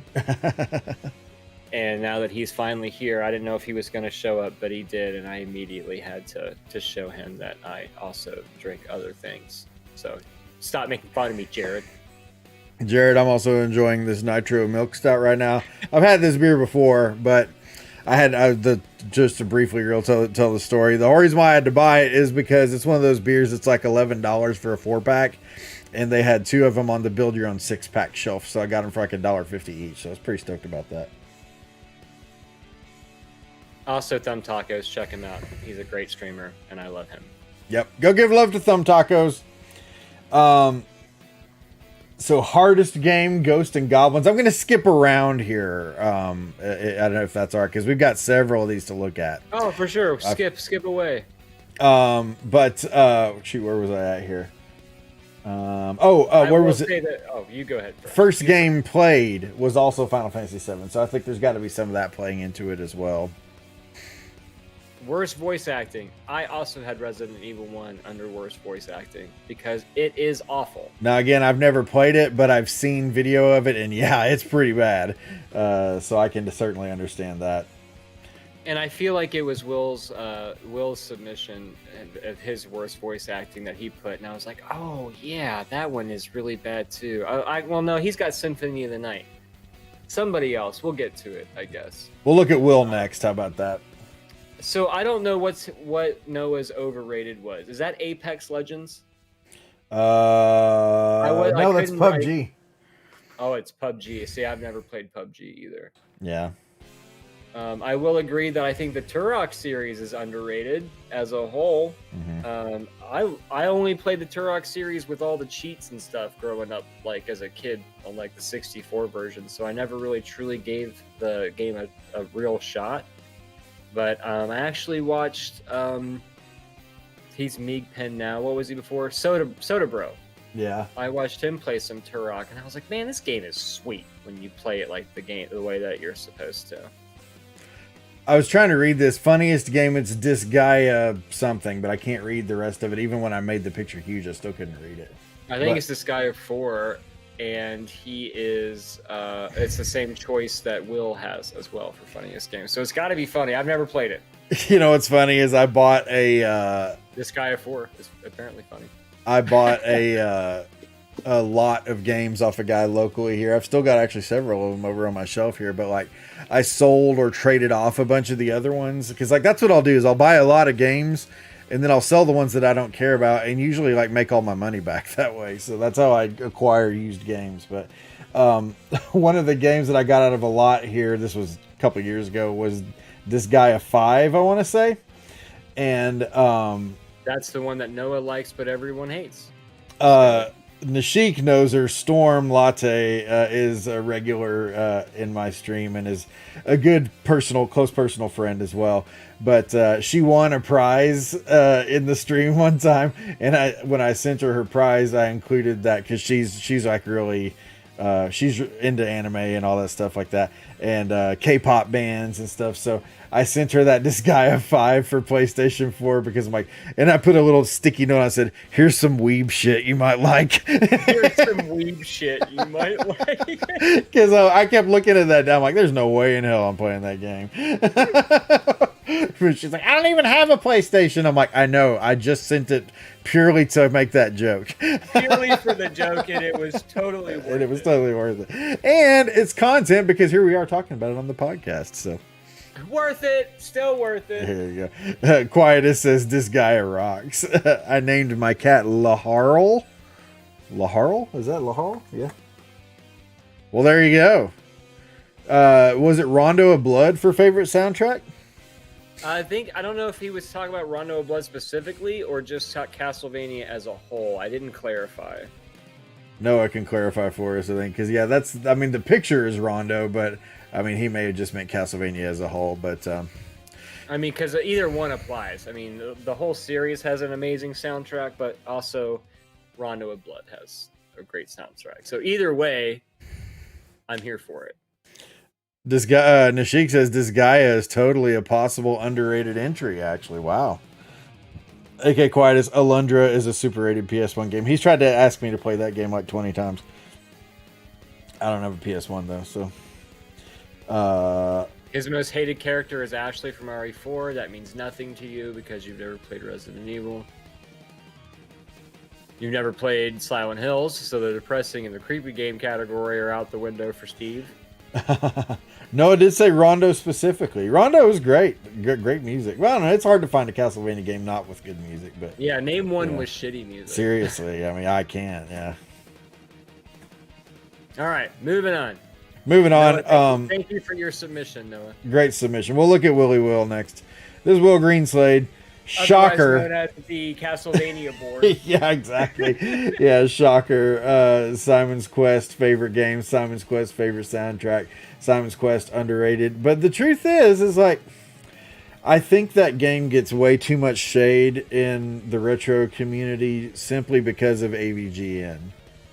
I think if AVGN hadn't shat all over that game, it would get a lot more love these days. But the thing is that I've found, at least, it's got a huge following on Twitch. I never saw that much of it on Facebook gaming, but on Twitch I see it a ton. Favorite male, favorite protagonist, favorite villain, Castlevania. So yeah, you can tell who you're looking at here. Will also hates epic games. Oh, favorite ending, Simon's Quest as well. Didn't see that one. But it also makes sense because the guy cuts through Castlevania games like a hot knife through butter, though. So it makes sense, most of these choices, you know? Yeah. I will point out that it's a knife in the back that he put you hate, but everybody likes is Final Fantasy 3. AKA 6 for the actualies out there. That's a knife in the back right there. And what really takes the knife and buries it deep into this, like, the fleshy part of my heart is Lolo 2. He put as depressing game. And it's not anything against me. So maybe I take the knife in the back out of it. I just wholeheartedly, the memory is the knife, is because we played Lolo 2 as a playoff game last season in League. And I had a personal best for my league submission, and he still beat me at the end. And it was it was heartbreak to say the least. But I mean, he put on a great run. He earned it. I couldn't be mad because he beat my best time ever. But it's one of those like hashtag never forget Lolo 2, hashtag sadness. So. Well, then he put the original Legend of Zelda is overrated. So we're gonna move on to the next submission. I agree with that, though. I am also a Zelda hater. Oh man, we're gonna no And comment this on is that Steve one. Thomas. Steve Thomas here. Favorite game of all time, Banjo Kazooie. The only thing that hurt me with Steve's submission is his hate for Waluigi, because Waluigi is my favorite Mario character of all of the Mario characters. And he hates Waluigi. I find it interesting that he chose Waluigi, which isn't even a game.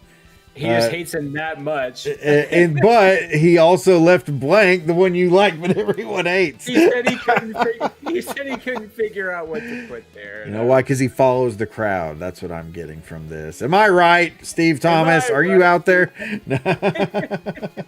Nashik says we need more Mario.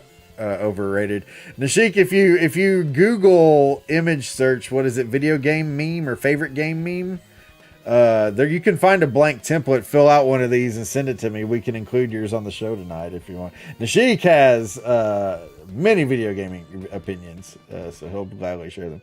I feel like most of which I agree with. I think Nashik and I are like kindred spirits on a lot. Because you're both sad bastards when it comes to video games and stuff. You're jaded. I will happily take that title and embrace it into my warm, open bosom. I'll take it. Favorite art style? Ori? Is that Ori? And which one is that? I'll just say the Ori art style was it. I think it's Will of the Wisps. Yeah. That is a beautiful art style. Yes, it is. He's onto something there. Adventure for the Atari is a horribly hard, shitty game, so he absolutely nailed it there. When did you play that? Oh, I just remember playing Adventure, going over to like my friend's house that had an Atari and like playing it and being like, I don't know what to do. We're a fucking square. Yeah, exactly. No, I mean it's like. Yeah, the most rudimentary of, and then like you just like see it come back in Ready Player One, you know? Yeah, it's like, really, that shit game is the key to all of it, like the whole thing. Yeah, but I mean, of course, I know that you're a Zelda hater, but like anyone in this chat or around the world who is a Zelda fan owes a debt of gratitude to Adventure, because that's why I hate it. Had we not gotten Adventure, would we have gotten The Legend of Zelda? I don't know. I mean, Adventure is... I'm not going to blather on and on about this, but Adventure is a very important game to video gaming history, but it sucks. It's also very hard and very convoluted, but it's hard and it's convoluted and it's hated for the exact same reason that people say that the original Legend of Zelda has aged poorly. In that the game... I don't think that at all. My favorite Zelda game is probably the first one. The very first one? Oh, really? Wow. Yeah. The reason why people say that Zelda has aged so poorly is due to the fact that, I mean, this isn't the reason why they'll tell you, but it's because that game really swung for the fences for what existed at the time. And it's one of those where it's like, that game was either going to be a groundbreaking work of art, like, which is thankfully what it turned out to be, or it was going to be an absolute bomb. There's no way it could have been anywhere in the middle at the time. And thankfully it is what it is, and it completely, redefined that adventure style of game. And I mean, Adventure really paved the way for that. So before I go on any further, say underrated Mega Man Legend. No, go ahead. I don't know what you can say. Oh, I was gonna say, last thing before we move on to Steve's is his depressing game To the Moon is a game that I've really, really wanted to play for a long time, and I feel like him and I have discussed that about it, because I have a game, I believe, by the same developer called A Bird Story, and I was originally going to play it as a joke due to this whole weird bird theme that was happening on SLG for a while. I know it's as weird as it sounds, but it was a thing. But when I downloaded it and I was like reading the synopsis and stuff, it's actually like It's completely textless. There's no dialogue. The whole game is told through just like visually you going through it, and it's like just as sad at the end as To the Moon is, and so that got me like really wanting to check out that game. So it was surprising for me to see him put that as his submission, because I'm like, man, now like I really want to play it, because like I like playing sad, depressing games. I don't know why, but I don't know why, but I do. You played Celeste, didn't you? I did, yeah. That's such a fantastic game, and I wouldn't put it in the category of sad and depressing, but like I think it really.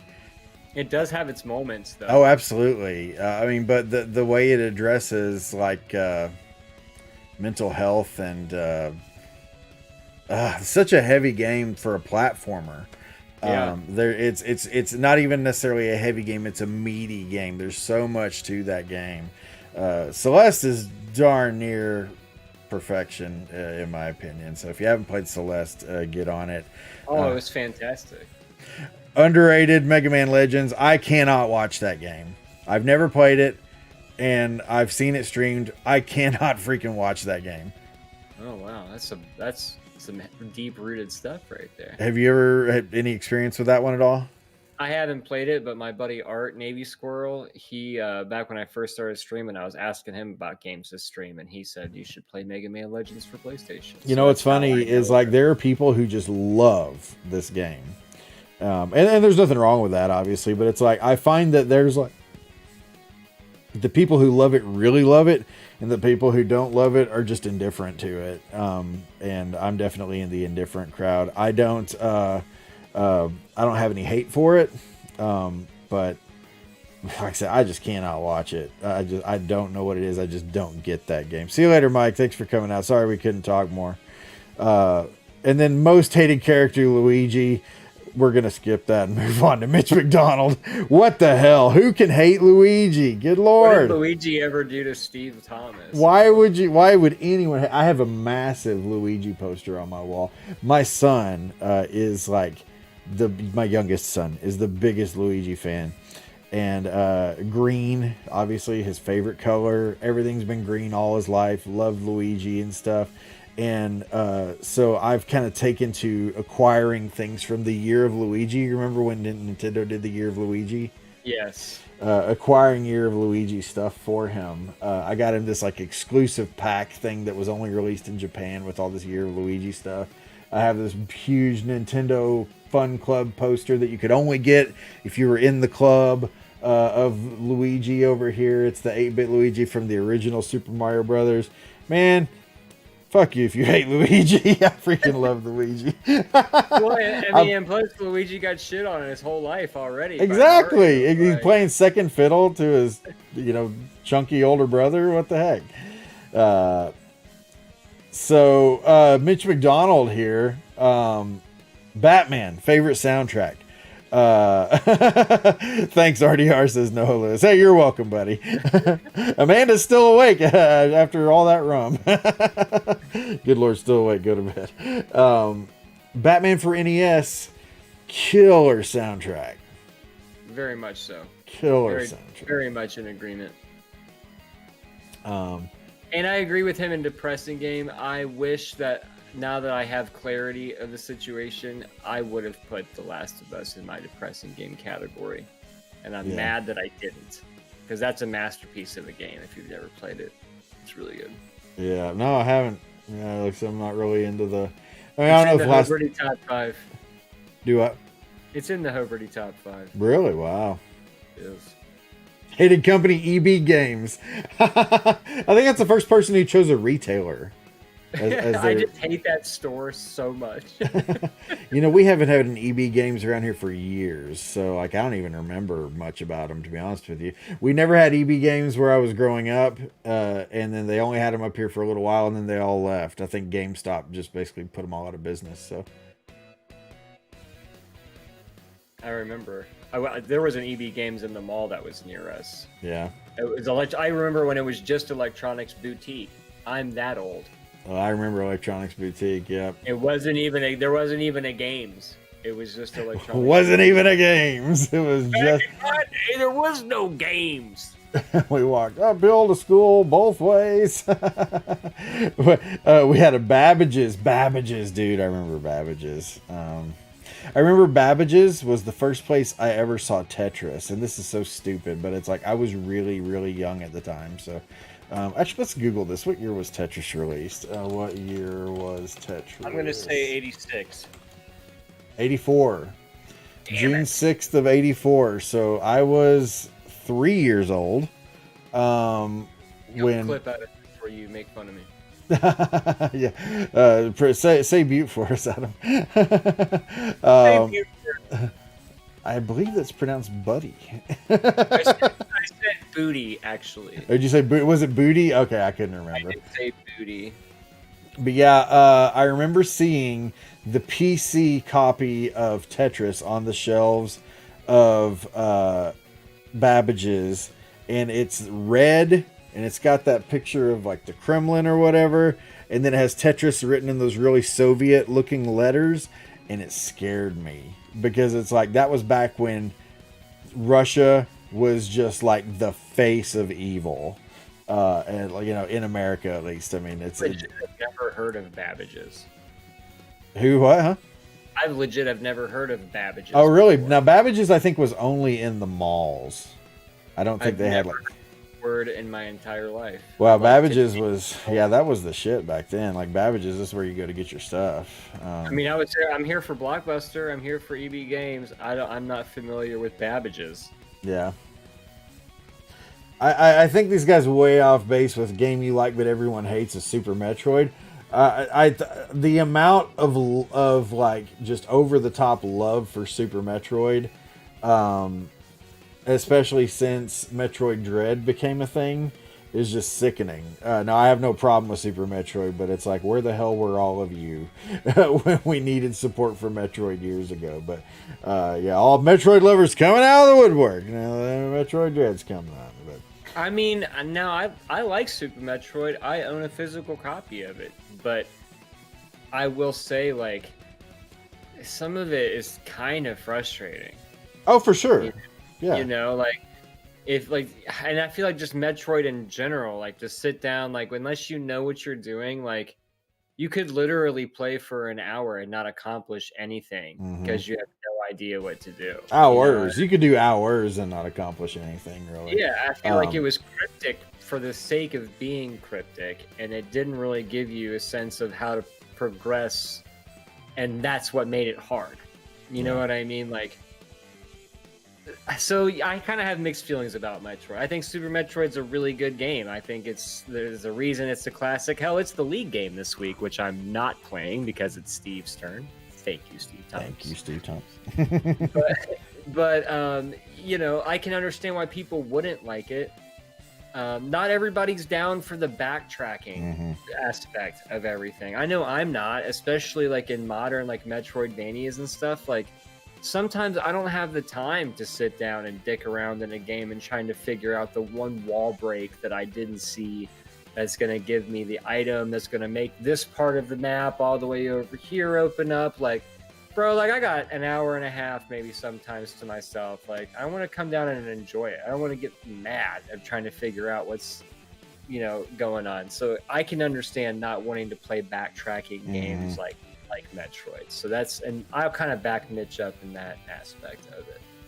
Great game, but kind of frustrating for no reason. Yeah, I just think I have a hard time accepting that everyone hates that game because it gets so much love, it seems like. But you hate, but everyone likes is Super Metroid. Oh, you hate? Oh, I've read that wrong. That's my bad. My apologies, Mitch. Sorry. You like, but everyone hates. Anxiety, and everyone hates separation anxiety. Yeah. I've never played Separation Anxiety. I have played Super Metroid, but he does have Undertale as his favorite ending. Now, granted, I never saw the ending of Undertale. I got to the final boss of the game, and I hated the game so much that I didn't even have a desire to try to fight the final boss again. Amanda says, I don't like puzzles, Adam and Steve. Now hold on there, Amanda. just because we're saying that you can play for hours and not accomplish anything doesn't mean we don't like it. I'm actually I will say I have had a hard time in the past, at least, streaming Metroid, because the problem is that most people don't have the patience to really stick with a stream to watch a game like that, where you can do so much and not really accomplish anything. So I do enjoy the games. I've had a hard time streaming them. I do plan to stream Dread, but actually I had a conversation with our chat about Metroid Dread, and a lot of people were like, no, don't stream it yet. We want to play it first, and then, you know, you can stream. Like, I get that. I understand that, because I have not watched Metroid Dread streams either, because I haven't beaten it yet.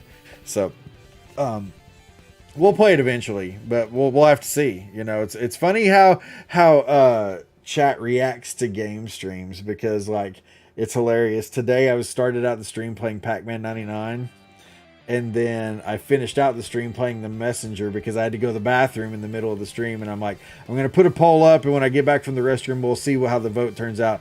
I can either keep playing Pac-Man 99 or move on to The Messenger, and everyone voted for The Messenger. You know what happened? It's a great game. The Messenger is a fantastic game. 100% you should buy The Messenger. But you know what? Half the chat left when we switched to Messenger, even though we won the vote. So it's like, you never know what people are going to watch. And you can never win either. No, you can never win. Like yeah. You know, whatever you do, it's always going to be the wrong one. You know? Right. I stand by that. Exactly. Yeah. I streamed Karnov on November, the first stream of the month, and it was my lowest stream in over a year.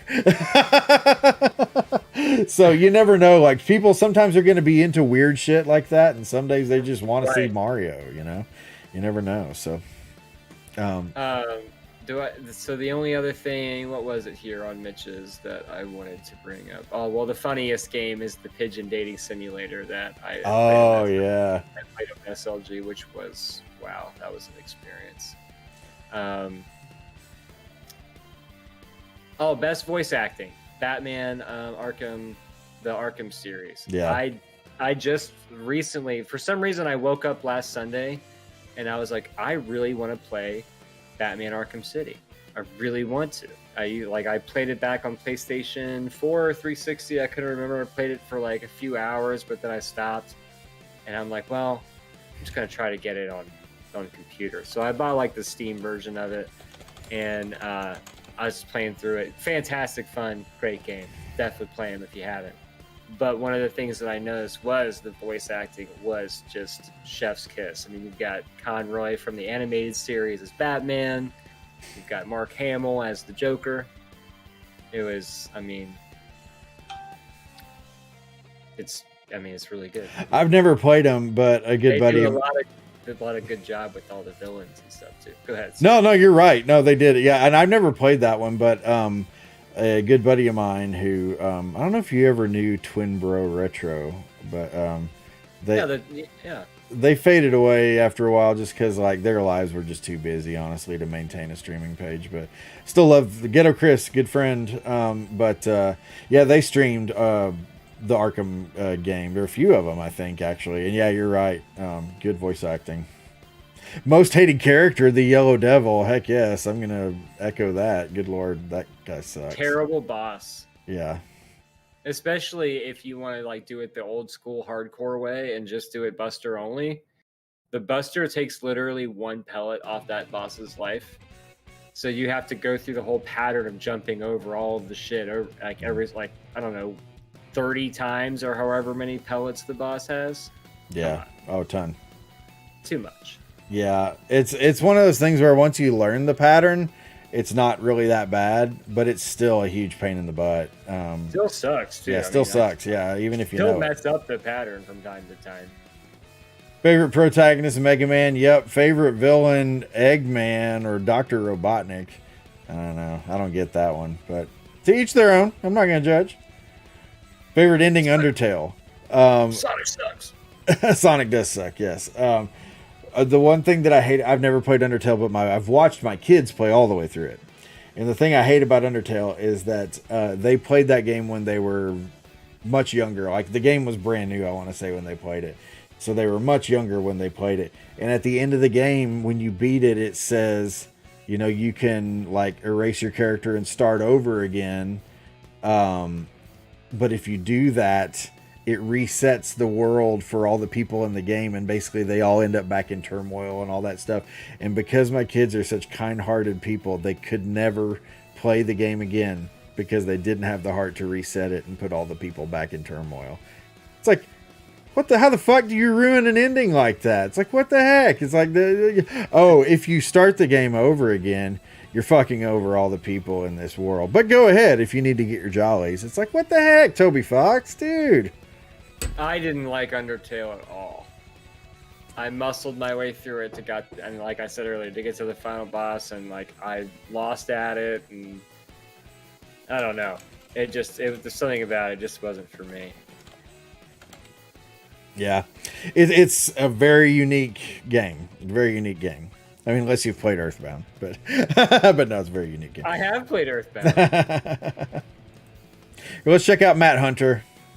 Matt Hunter. Let's judge him. Hybrid gaming. I love me some Matt Hunter too. Man, a lot of these games. Clearly a Metal Gear fan. Yeah, really. That's what I'm noticing here. First game we played, Atari 2600. It's not a game, but still. Character, the dog from Duck Hunt. Can we all identify with that? Oh yeah, everybody hates the dog from Duck Hunt. Grand Theft Auto 5? You hate, but everyone like. Oh, it's 5. 5. Overrated. Grand Theft Auto 5. Definitely not a fan of Grand Theft Auto 5. Worst voice acting. Is that Symphony of the Night over there? That was also Will's choice too. I saw that. Yeah, we didn't comment on that, but yeah, that is horrible voice acting. Good lord. The Epic Games hatred continues. Man, there is a lot of people that hate Epic Games. It's funny though, because like I know so many people that love Epic Games. They're not fans of Fortnite, but they love Epic Games. But yeah, I mean they make Gears of War, right? I feel like Epic makes Gears of War. What a great series, man! I love me some Gears of War. Almost like every single game in the franchise. It's only because of Fortnite, he says. There you go. How old were you when you learned that Controller 2 controlled the ducks in Duck Hunt? I was still a kid. I can't remember how old I was, though. But I remember my mind being blown. I kind of feel like that's making its way around the internet again. Every few years, that meme starts making its way around the internet of, how old were you when you learned that you could control the duck? He said Metal Gear Solid 2 is the funniest game, and I thought that was a very obscure choice because I've never really been one to laugh at a Metal Gear Solid game, but also I haven't played very many of them, so... Yeah, me neither. Perhaps I'm missing out. Maybe Metal Gear Solid 2 is the Thor Ragnarok of the Thor Ragnarok franchise, you know? Nice. It could be. I don't know. Depressing game, Indigo Prophecy. Is that what this is? It does. I've never played it. Never played it. But I kind of want to now because I like depressing games. You like to react clearly. Yeah, clearly.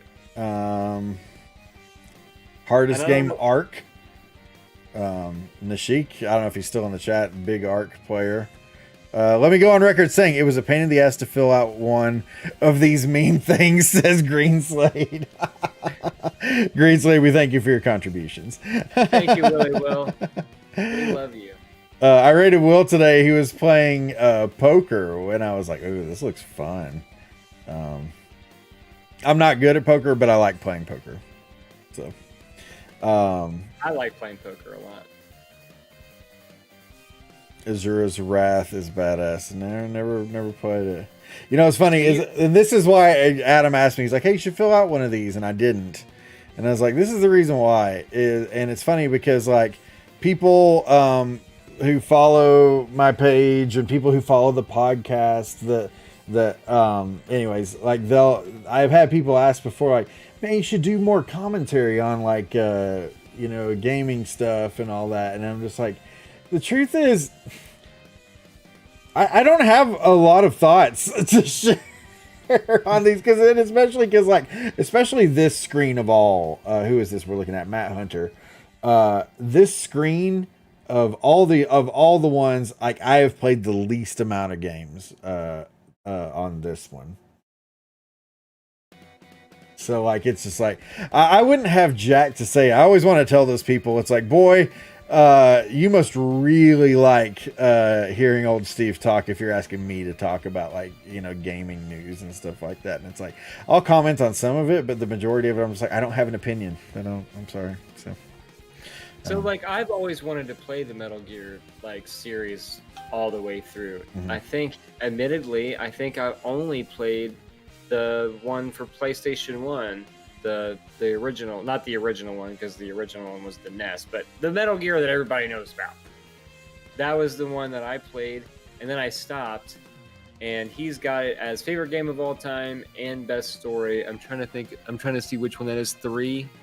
But see, like, the more that, as that series went on, just by reading reviews and things like 3. that, I can't keep up with the storyline of that, because it's like some of the characters that are in some games are in other games, but they're not the same people, or they're clones of people, and then it's like, man, I don't think I'm smart enough to understand exactly what's happening. Like, the protagonist from the Metal Gear that everybody played is, in that timeline, is he like later becomes the big boss, or he was the big boss, but like, so he was a bad guy at some point, or he is gonna be a bad guy? Does anyone know? Like, I don't know. I mean, that's also just me not having played the games. It's probably explained a little better if you play them. But I just feel like the Metal Gear series is like very, like, if you try to like follow the timeline and be like, what the fuck is going on? And from what I have gathered, but I could be wrong. Yeah, I don't have the patience for all the stealth stuff. That's why I've never really dug into Metal Gear. Now, granted, I made that determination a long, long time ago, so it may be different now. What game turned you off on stealth games? Anyone in particular? Metal Gear. It was one of the Metal Gear Solid games. I forget which one, but no. So that's what I'm saying. Is it was the very long. game we're talking about. Yeah, it's Metal Gear Solid. No, but I mean, that's why I never got into that series. And I say that to clarify why I'm like, this is the screen that I've played the least games of. Like, of the top row, I've only ever played Symphony of the Night. Middle row, only ever played Symphony of the Night. That's actually Lord of Shadows. That's a different game entirely. Well, no, Lord of Shadows is up there, but Symphony's up there too, right next to it. I take it back. Yeah, there you go, Adam. Pronounce Butte for me, Adam. Anyways, good suggestions. I think it's really interesting because you can see, I can never make one mistake on this podcast. I remember it forever. But no, I think it's kind of cool to see. Of course, he started with the Atari 2600, but definitely landed in a specific genre of interest. And I think that's kind of cool. So, this is the last one. Is Jason Harden. Game he likes but everyone hates. I'm kind of surprised we hadn't seen this one before. Oh, I'm sorry. Game he hates but everyone likes. Harden hates Majora's Mask. The thing, a very profound hatred for Majora's Mask. In fact, game you like but everyone hates, Fortnite. Oh my gosh! Wow, get out the pitchforks, fellers. Some hot takes. Exactly. Underrated is Akari Warriors. Yuck. I'll tell you what, man. Akari Warriors was fantastic in the arcade, but they did my boy dirty when it got to the NES. He said yuck. Yuck. Yeah. I happen to know for a fact that Jason has a mint copy of Akari Warriors complete in box for the Nintendo. Oh, really? Mm-hmm. Oh, Nashik sent me one. Hold me on. Hold me on. Hold me on. Hold me on, Adam. Hold me on in the hopper. I have it in the hopper. See, I have to use the only ammunition that I have in my arsenal. There we go. So now Majora's Mask, I find that it's kind of like, I forget what we were talking about before, but Majora's Mask is definitely one of those that either you're absolutely going to love or hate. I don't really know anyone that's in the middle on that game. Is that Skull Kid for most hated character? I think it is.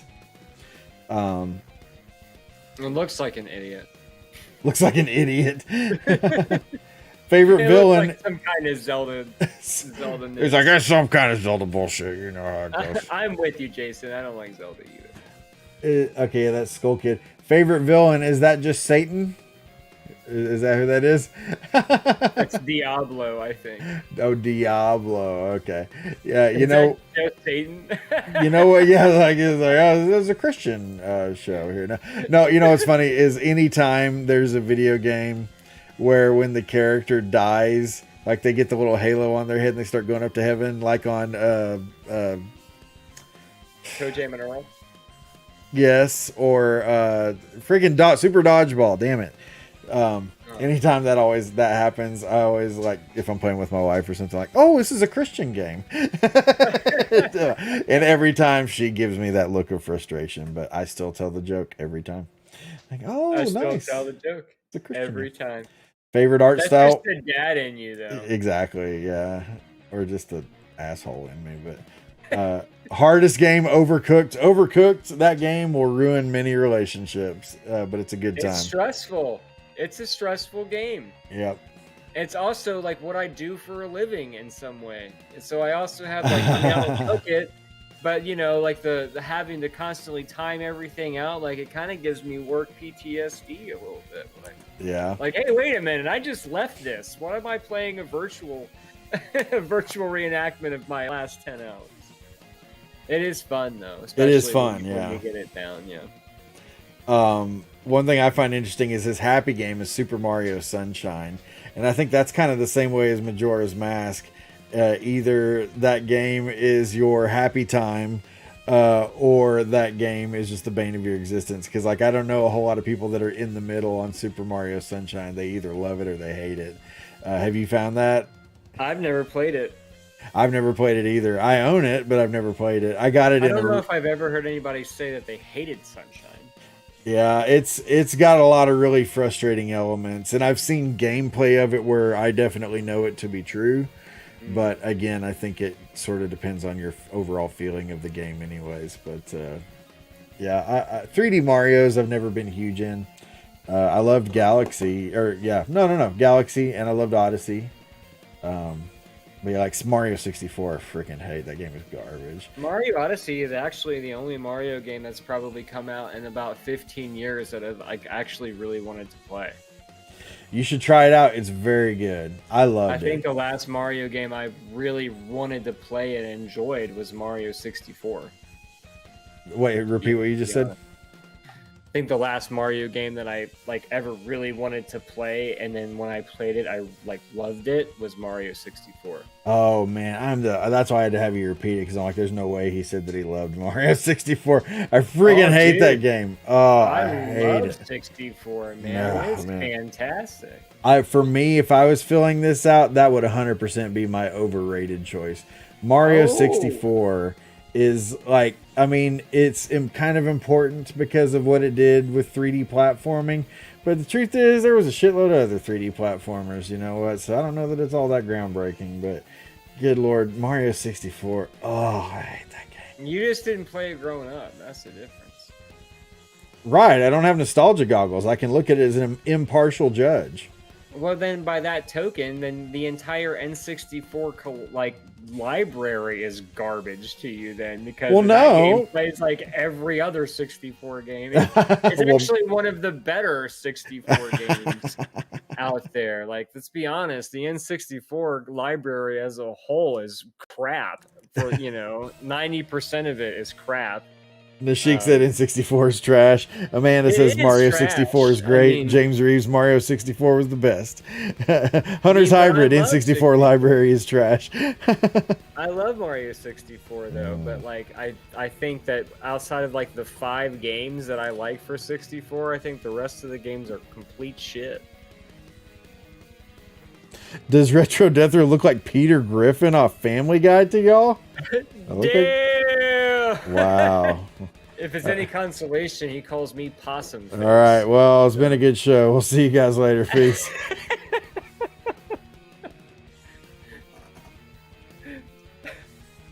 How the fuck do I ban Chad Watley? Fuck that guy.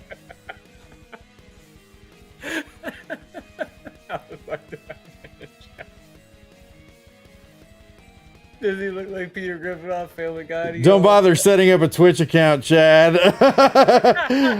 Hope you've enjoyed your time on Facebook. We won't be back.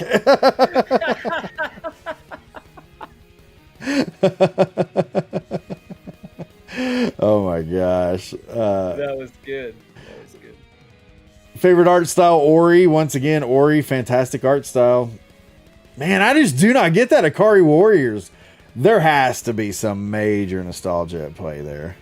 Now, see, when I played Gunsmoke for League last year, and Gunsmoke is a game that I hold very near and dear to my heart as an NES game. Everybody said it was just a Western version of Atari Warriors. I personally have never played Atari Warriors, so I can't attest to it. But if it's a similar style game, I feel like I would like Atari Warriors. You walk forward and you shoot. That's the similarity, basically. Oh, so it's like Gunsmoke. It's like, hey, thanks. Yeah, essentially. I mean, it's that's really kind of all there is to it. You walk forward and you shoot. It's the same with Atari Warriors, but it was different in the arcade because the controls were so much better. Good lord, and the Sheik's thing is huge. Okay, so let me shrink this down so it's not taking up the whole screen. Oh my gosh. Oh man, Bastion, that was a good game. Yes. I never completed it. It was one of the first games I tried to stream. I don't know why I didn't get back to it, but I loved playing it. Yeah, he's gonna bring up how I haven't finished it yet either. Bastion is a beautiful game, visually, musically, cool story, art style. Yeah, I mean Bastion. Oh, you said visually, I guess. Yeah. There's not a whole lot. I mean, I could possibly think to say that's negative about Bastion. What is that? Zelda 2? It's covering up the thing. What is that? Hold on. Favorite villain? Favorite villain? Yeah, looks like that's what it says. It is favorite villain. I don't know. Maybe you can help me out there, Nashik. Hey, what's up, Shahir? Okay, so favorite game of all time, Bastion, great. Best story, Hellblade. Have you played Hellblade? I have, and I loved it. Yeah, I've never played it, but I've watched it streamed multiple times, and it's crazy cool. Now that was a game that the storyline was kind of hard for me to follow as I was playing it while streaming it. Like it was one of the things, like after the game was over, I had felt like so much had happened, but I had only caught like minuscule parts of it that I actually had to Google like a video of like, explain this shit to me, like, and once it was like that, then the rest, like as the game made sense going through it. But I mean, to be fair, it's kind of, I thought it was a little hard to follow while playing through the game. But also, I mean, I was just trying to do 2 or 3 other things at once. If I was playing with the lights off and I was like really sucked into the game and immersed into it, it probably wouldn't have been hard to follow. But storyline, though, now that I actually know what happened, I thought it was a fantastic game. And I mean, it was just an artistic masterpiece too, I thought. Yeah, absolutely. I mean, it's one of those games that, good lord, I mean, it just sucks you in. I mean, that's kind of all there is to it. Game you hate, but everyone likes Mario 64. This is why I love you, buddy. Favorite soundtrack? He changed that during the conversation. No, he has a deep-seated hatred of 3D Mario specifically. But game you like, but everyone hates Ark. Not that other guy. Someone else liked Ark. I forget who was just on Matt here. Hunter. Yeah. Matt Hunter. What is that game underrated? I can't. Children of Morta. I've almost bought that game several times, but I never did. First-person shooters. He hates first-person shooters. Just overrated the whole genre. Yeah, so here, this is Nashik's list. Zelda 2 can go in there in underrated. I don't know. Worst voice acting, Mega Man 8. I've never played that one. That was on a couple other people's list as well under worst voice acting. I've never played Mega Man 8, I don't think, but the voice acting must be atrocious. Yeah. If it's Dr. Wily, like from the old Mega Man cartoon where it's like, these are energy resources. Mega Man, we must fight Dr. Wily. It's like the greatest thing ever. Well, I hope it's like that. If it's not, I'm upset. Yeah. Nashik's a big Mega Man fan, though. Favorite protagonist, Mega Man. Favorite ending, Mega Man 2. What's the first game you played? I legit have never seen that box art before in my life. Chexter? Chexter? Never heard of it. Never heard of it or seen it ever. Thexter. He says it doesn't look like it too. I guess it's Thexter. I was with you with Chexter. Yeah, it looks like Chexter, but yeah, I guess it's one of those T's that looks like a C. Yeah. See, he's got Demon Souls as the hardest game. I had Dark Souls as the hardest game. He likes Hellblade. He likes Bastion. I've never played Lisa, but I've heard it's very depressing, yeah. I've almost looked into getting that one as well. Supergiant Games. I know he's a big Supergiant Games fan. And of course, everybody hates EA, really. It's funny because EA went from being like such an important company in gaming history to being absolute garbage now. It's like, oh, how the mighty have fallen. What in the world? I mean, it's arguable that they still put out a good product. They're just bad about how they go about doing it. Yeah. I mean, it's not like they make shitty games.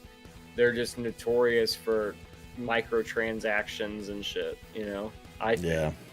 No, and that's really, that's what the issue is that I think they're responsible. Well, maybe not responsible. They at least play a part in the responsibility. They share the responsibility. They share the responsibility for many of the ills that plague modern gaming. Yeah. I will say they didn't do it any favors. Certainly did not do it any favors. Yeah, absolutely. So yeah, EA. Yeah, what the hell? Fatal Frame 2. Is that Fatal Frame 2? Is that the one that there's one of those that's coming to Switch? Loot boxes, says Shahir. Yeah, loot boxes and crap like that, and pay to win, and all DLC things, out the. Yeah, it's just it's ridiculous. So yeah, definitely get that. Favorite ending, Mega Man 2. You know what's funny is the ending of Mega Man 2 is not like a really complex ending. But I remember watching that as a kid and like, wow, that was like really like kind of. Now see, I saw that and I was like, favorite ending, like he just like beats Dr. Wily and just takes a walk down a road for a long time while the credits roll. Yeah, and then he takes off his helmet, and then you see the countryside, and it's like you kind of see that he like found kind of like his own peace in his own life after all the madness and robot killing and whatnot, you know. Until Mega Man 3 happened. So yeah, it's what Nashik says. He walks through the seasons and finally puts his helm on the hill and has time to rest. It's so beautiful and so powerful. Yeah, it's so simple. I'm not taking away from it. So simple I and so just powerful. was surprised, that's all. No, I mean everything that he said there is exactly how I felt about it. And like you said, and I'll admit to you, Adam, to what you just said. There's not a lot to it. There's not a lot to that ending. Like you said, he just beats Wily. He takes a walk, and then he takes off his helmet, and then you see the thing, you know. But it's like, because of, I think Nashik put it really well, you know, is he walks away from all the destruction and stuff, puts his helmet on the hill, and he kind of has this time to rest and be, you know, Mega Man not at war, you know, with Dr. Wily and stuff like that. I don't know, man. I love the ending to that game, and but I remember when you phrase it like that, it takes on a whole new meaning to me. I just never really looked at it like that. I was just, oh shit, what was my time? You're right. You're like, I got the clock going. Like, did I stop my splits? Yeah. Right. What are my splits looking like? I never really paid attention to the ending that much, but now in this light, I feel like I should appreciate it more. One game I hated was Slender Man. Game was trash, in my opinion. I've never played Slender Man. Never played it either. But like I said, I'm not really into horror stuff. In 5, Wily almost kills himself, says Nashik. I'm having trouble. See, I didn't get to play 5 until adulthood, so I'm not quite recalling the ending to 5. He would have saved Mega Man a lot of sequels if he did. Now, that's 5 is 5 Dr. Cossack. The blocks fall from the ceiling and Proto Man saves him. Okay, yeah. I don't know. I just beat one of those on stream not too long ago. I can't remember if it was 4 or 5 or what the heck. I don't know. But Mega Man games, gotta love them. I just recently had to play the first one for Retro League Week 1. Oh, really? Oh, yeah. Because Will with his whole the video I did for him. Yeah, 4 was Cossacks. Okay, there you go. Yeah. Yeah, and that game was hard. I hadn't really played it in quite a long time. It was pretty tough to learn. Yeah. Yeah. It's a tough one. Yeah, it's definitely. I've never finished a Mega Man, says I almost said Shahir. Man, you got to do it, man. There's a great game. No, I mean, really, Nashik, there's not a whole lot I would gripe about on this. I've never played Psychonauts, but I've heard great things about it. I've seen great things about it. I've just never played it. Witcher, I've never played, but I've watched, and I think that's, I definitely would say it's a great candidate for best voice acting. No, I mean, yeah, there's really not much I would disagree with here. But favorite art style. Art is so subjective. Yeah, I can't really say a whole lot on that. But no, I think I played Fear Effect for my favorite art style, and I think the reason I picked that was just because it was the first game that I played that had cell shaded graphics. Mm-hmm. Because even to this day, anything that's got cell shaded graphics, I'm like, okay, I like it immediately. Yeah. Whatever. I don't know why. I'm just like sucked into it. I don't know if it brings me like comic book / like childhood animation vibes kind of stuff. Like, I think I kind of suspect that's got to be it, because like it's the same way with me, and like of course now people laugh at this, I think, because it's such a well-beloved game, but like people really griped about Wind Waker when that was released because of that cel-shaded art style, But no, that was one of the few Zeldas I've played. Wind Waker. But I'm with you. I love that art style. What was it? Link's Awakening, the remake for Switch.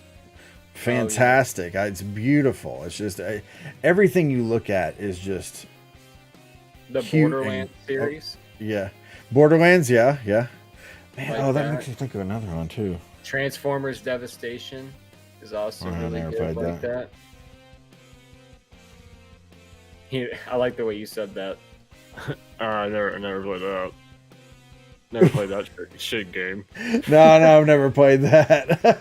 No, not this shit. I'm trying to think. There was another game, though. You mentioned Borderlands. I'm forgetting. There's another. I'm not going to think of it till later when it's going to be way too late. But no, it's gone. There's another game that has a similar art style to that I really, really love. But no, it's crazy how art style can totally draw you into a game, either draw you in or turn you off, because how many times have you come across a game where it's just like, this is a pretty good game, but I can't stand looking at it. I've played some like that where I'm just like, I just can't do this. Or even like, and that, I think that's another part. Like, I don't like the visual style of Mega Man Legends. And I talked before, like, I just can't even freaking, I can't maintain interest in that game, and the art style certainly doesn't help it. But no. What is James? What do you mean by Mega Mall Man versus Castlevania speedrun? Curious. And Chad seems to think that we're stoned out of our minds. Nope, not me at least. I don't know about Adam, but I'm not going to call him out on that. So I'm so fat that some would say I'm cell shaded. Just a big round shadow. What are you trying to say, Steve? Well, I don't know what you do in the privacy of your home. Yeah. No, not me. Just beer. Mega Man. okay, so he says Mega Man, my bad. I kind of figured that you meant Mega Man, but okay, so Mega Man versus Castlevania speedrun. How does that work? Steve plays Mega Man and I play Castlevania, and whoever finishes first wins. Wily theme boss music, yeah. Mega Man's got some bangers in that soundtrack. Good lord, I mean it's freaking nuts. Where Mega Man 2 has a solid soundtrack. I was not a fan of the first one's soundtrack. The first one is not as solid, yeah. Mega Man 3 actually is my favorite, which is what we're listening to right now. Adam can't hear this, but if you've ever watched the Beer Clock podcast, you have heard the Mega Man 3 soundtrack as done by Dusty's Art many times over. So check it out, dustysart.bandcamp.com. Actually, I should put that in the chat. dustysart.bandcamp.com. Freaking rad metal covers of NES soundtracks. Dude's amazing. He's on Spotify too, right? I don't know. I don't use Spotify. I use Google Music or whatever it's called now. YouTube Music. Yeah, now my phone thinks I'm talking to it because it popped up the OK Google thing, and now it just popped it up again because I said it again. Well, let's finish out the night with one article here that I thought of you as soon as it popped up in my feed here. Americans simply love ordering cold, soggy fries on Uber Eats. As 2021 draws to an agonizing close. I never said I liked cold fries. Let's be fair. Just like limp fries. I like a hot limp fry. A hot limp fry, yeah. Ooh, I love Jack and Daxter, James. Yeah, Jack and Daxter's good stuff. So it's clear that we've learned a few things, like the truly miraculous nature of vaccines or the importance of holding your Bismarckies close. You know what's hilarious? I was like, or maybe not hilarious, what's crazy is like, one day I was just like, I need to listen to some Bismarcky. And I did, and the next day he died. I kind of feel like I'm partially responsible almost, but anyways, you should feel that way. You probably were. But well, I was giving him revenue by listening to his music. Of course, 2021 has also re-emphasized consumers' obsession with third-party food delivery apps like Uber Eats. See, the other thing I love about this article is that it features Uber Eats really, really prominently because that's who I work for when I'm not streaming or when I'm not editing video. Uber Eats is sharing a few of its own takeaways in regards to Americans' ordering habits, and this year's most ordered food may come as a surprise: French fries. According to a press release sent to the takeout, Uber Eats compiled customer order data to determine 2021's key delivery ordering trends. One of the data points listed the most popular foods ordered on Uber Eats, with French fries, pad thai, and garlic naan topping the list.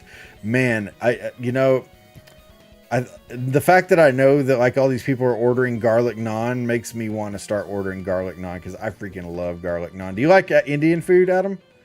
I've had it a couple times. I've never disliked it, but I've never been like in the mood where I'm like, man, you know what sounds good tonight? Indian food. Like, I don't dislike it, but I don't like love it, I guess I should say. Man. And also, while we had these favorite game memes up, I was unable to see all the Twitch chat. And so one of the first things that I see is William Greenslade going, what did he say? Like, what the fuck is wrong with you, Adam? Crisp fries or die. I was like, I didn't even know Will has been in here this whole time. And like, the first comment I see is him making fun of me. That's funny. Yeah, no, I like crisp fries, but I like soggy fries too. But they have to be hot in both manners. Like, a cold fry is a shitty fry, everyone knows that. Yeah. But I'm saying, if you pick up a hot to the touch kind of delicious little limper that you can just put right in the dip, I mean, it ain't I don't know. bad. I think I could go the rest of my life without ever hearing delicious little limper ever again. I feel like soggy fries hold the salt better. Oh my gosh, Adam. I'm trying to love you, man. I think they do. Oh, wow. Your boos mean nothing to me. I've seen what makes you people cheer. I've seen you. I judge all of you. Oh my gosh. Wow. So apparently people love ordering fries for delivery. And it's funny because like my wife would totally be one of those people. She doesn't do it generally just because I'm normally like, we're not just ordering fries for delivery. I'll just go and get you fries. You know, that's fine. I can do that. Well, like, the thing that, I mean, anyone who's ever had McDonald's fries delivered knows that there's like about a 1.5 minute window of time where McDonald's fries are fantastic. And if you don't eat them in that 1.5 minutes, they're absolute garbage. So if you go get the fries for your wife, how is that different than the fries being delivered to your house? Well, if they get delivered by somebody else, that person may be taking a couple deliveries in one go. And so they may pick up the food and then drive a couple other places before they get to you. Or they may just suck at their job and then get the food and then not be able to find your house, which our house is insanely easy to find. Yeah. I mean, these are all kind of extra variables. Extra variables. You're still leaving your house to go get the fries and bringing them back, so they still have a good amount of car time. Let's be real. Well, not for us because we live really close to those places. So, like, I know I can go there and get them and get home in a really short amount of time where they're going to be still good. And all I know is that the times that we've ordered, delivery like that, they're a lot less likely to be good. But that's the other thing too, is that with McDonald's, you don't even know. Holy hell. Like, you might get fries from them straight out of the restaurant and they're garbage. We had Wendy's has a thing now that if you're in the drive-thru, they encourage you to eat a fry right then and there when you get them. And if they're not up to your standards, they'll remake them for you. Oh, that's amazing. Someone's standing behind their fries. That's good stuff. That is real life. They want you to eat one while you're still there. They recently did like a fry overhaul, didn't they? That I don't know. A fryverhaul? I've had a few drinks tonight, guys. Give me a break. That is a bad dad joke. Okay, we had an experience just recently. We ordered from Wingstop. Have you ever had Wingstop? Have we talked about this? I have. Okay. Yes. We ordered Wingstop. We got it delivery. The Wingstop is 5 minutes from us, if that. But we had been in the house all day and we were in our pajamas still and just did not feel like going out. It's like, we're just going to get Wingstop delivered. Well, they deliver the Wingstop. Now, there's 5 people in our family. So when we order food from Wingstop, they usually bring us 2 bags. Well, when I go out there to get the food, it's in 1 bag. And so I'm like, okay. So I go in the house and it's heavy. So I go in the house and I start pulling the stuff out. And lo and behold, we only got half our order. Well, so I call the restaurant and I'm like, hey, we only got half our order. We ordered this and this and this and this. All we got was this and this. And the guy's like, oh, okay, well, we're going to throw those back home for you and whatever. And then you can just come on over and get them and blah, blah, blah. I'm like, well, hold on. I was like, we had these delivered. Can someone not like bring them to us? And I'm just going to fast forward through all the bullshit and say, they're like, no, we can't do that. So you have to come and get them. So I'm like, damn it.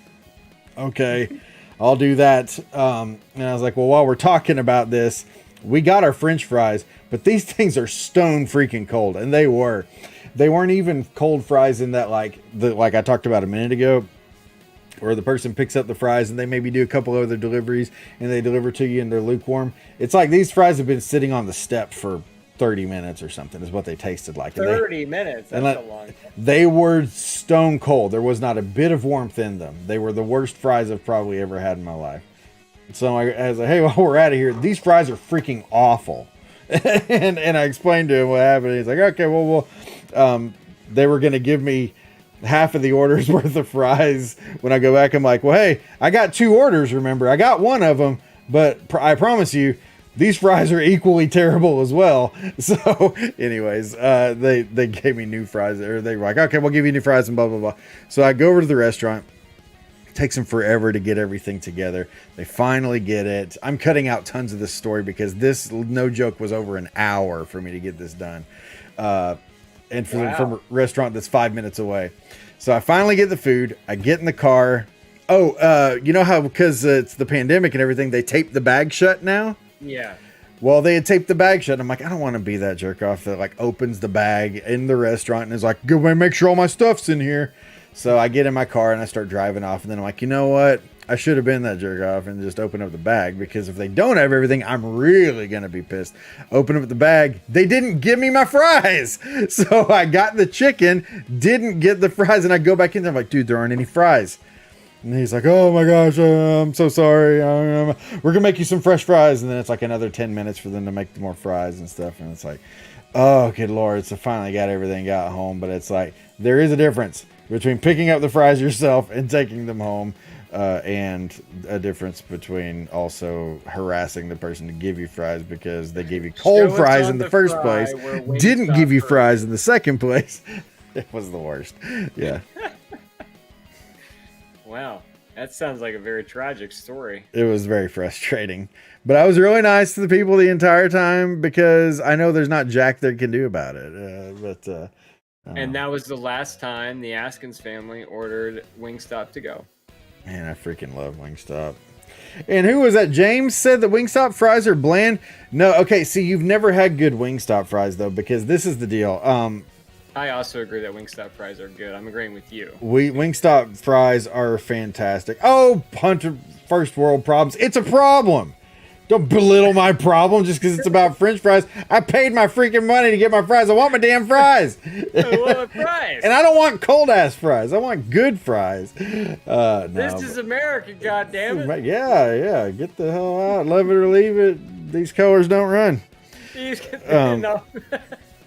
But no, like what was it? Oh damn it! I forgot what I was gonna say. But oh no, yeah, good Wingstop fries are like the best fries in the world. But the problem is, the problem with that is that it's so inconsistent depending on the restaurant. The restaurant around the corner from our house is really bad. I mean, they're bad. The only reason why we get them is this because we love Wingstop. But nah. Yeah, Nashik says, oh, the Popeyes problem. Yeah, Popeyes spicy chicken sandwich. If you can get a good one, you have got solid gold on your hands. But the problem is getting a good one, you know. I mean, back in the day, it was kind of hard to not get a fresh and hot one because people were stabbing each other over them. Good point. Good point. Which, I mean, let's not forget that at one point in our nation's history, a man was stabbed to death at a Popeyes restaurant over a chicken sandwich. Yep. That guy just thought he was going to get dinner that day, and lo and behold. Can you imagine, like, as it's happening, do you think the guy was like, am I literally getting stabbed over a chicken sandwich? I mean, he was probably thinking, ow, that hurts a lot, but, I mean, come on. There's... He was probably thinking, ow, that hurts a lot. He probably wasn't thinking, am I really dying over a chicken sandwich? He was probably thinking, right. Stop stabbing me! Stop stabbing me, that sucks. Wow. Yes. Oh my gosh. So we've got that in America's history books. Good job, everybody. We did it. We killed a human being over a chicken sandwich. Oh my gosh. Well, that's the show for tonight, guys. Yeah. Well, rest in peace to the gentleman who died for the chicken sandwich. Right.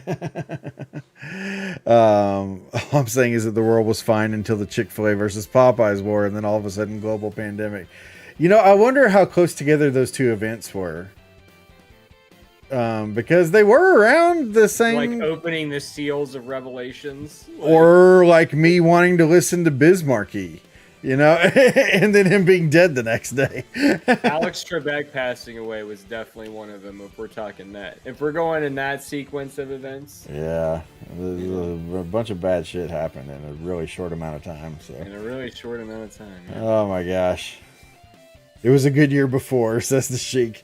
Boy, it was one of those things where like you don't appreciate what you got until it's gone, because now I'm like aching for pre-pandemic days. I'm just like, oh, we didn't know what we had. No days. They were the days. All right, we're not going to end this on a bad note though. Thanks for coming out, guys. We really appreciate it. We love you guys. If you want to Last watch week this on in the Facebook. future, make sure you follow us on Twitch. Because we won't be here on Facebook We next won't week. be here on Facebook anymore. So, yeah. You guys have a great rest of your evening. Oh, you know, maybe we should raid somebody. I should probably check that out, right? Who's on? Actually, let me see. Isn't I think Sobros is usually on right now. Let me check that out here 1 second. Facebook people, you're not gonna get to raid anybody, but the cool kids over on Twitch are gonna go get to raid somebody. Sobros is not on yet. Why is he not on? It's like freaking midnight. James over here on Facebook, one of the two lovely soldiers left over here on the blue side. Thanks for hanging out, James. Nor the Gemini on Facebook and Twitch. Great dude. Thanks for hanging out, man. And it was one other person that was talking here for a while. Oh, Chad Watley. Yeah, he was making fun of us. We still love you, Chad. No, fuck you, Chad. and Hunter's Hybrid for trying to make me sound posh just because I wanted my food delivered to me. Adam can like you guys. I don't like you. Here we go. All right, we're going to go raid the Randalorian. Everybody stick around. We're going to go watch the Randalorian. Randalorian's a freaking awesome guy. Yes, he is. And you should stick around and watch him. So have a great night, y'all. He's so good that Steve even likes him. Yeah, so good that even I like him. Even posh first world problem Steve. Even me. Posh first world problems Peter Griffin. Yeah, Peter Griffin. Right, exactly. Yeah. Look forward to seeing you guys next show.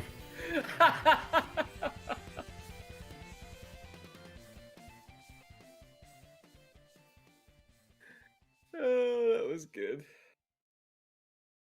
For the record, I don't think you look like Peter Griffin. Now, fuck those guys.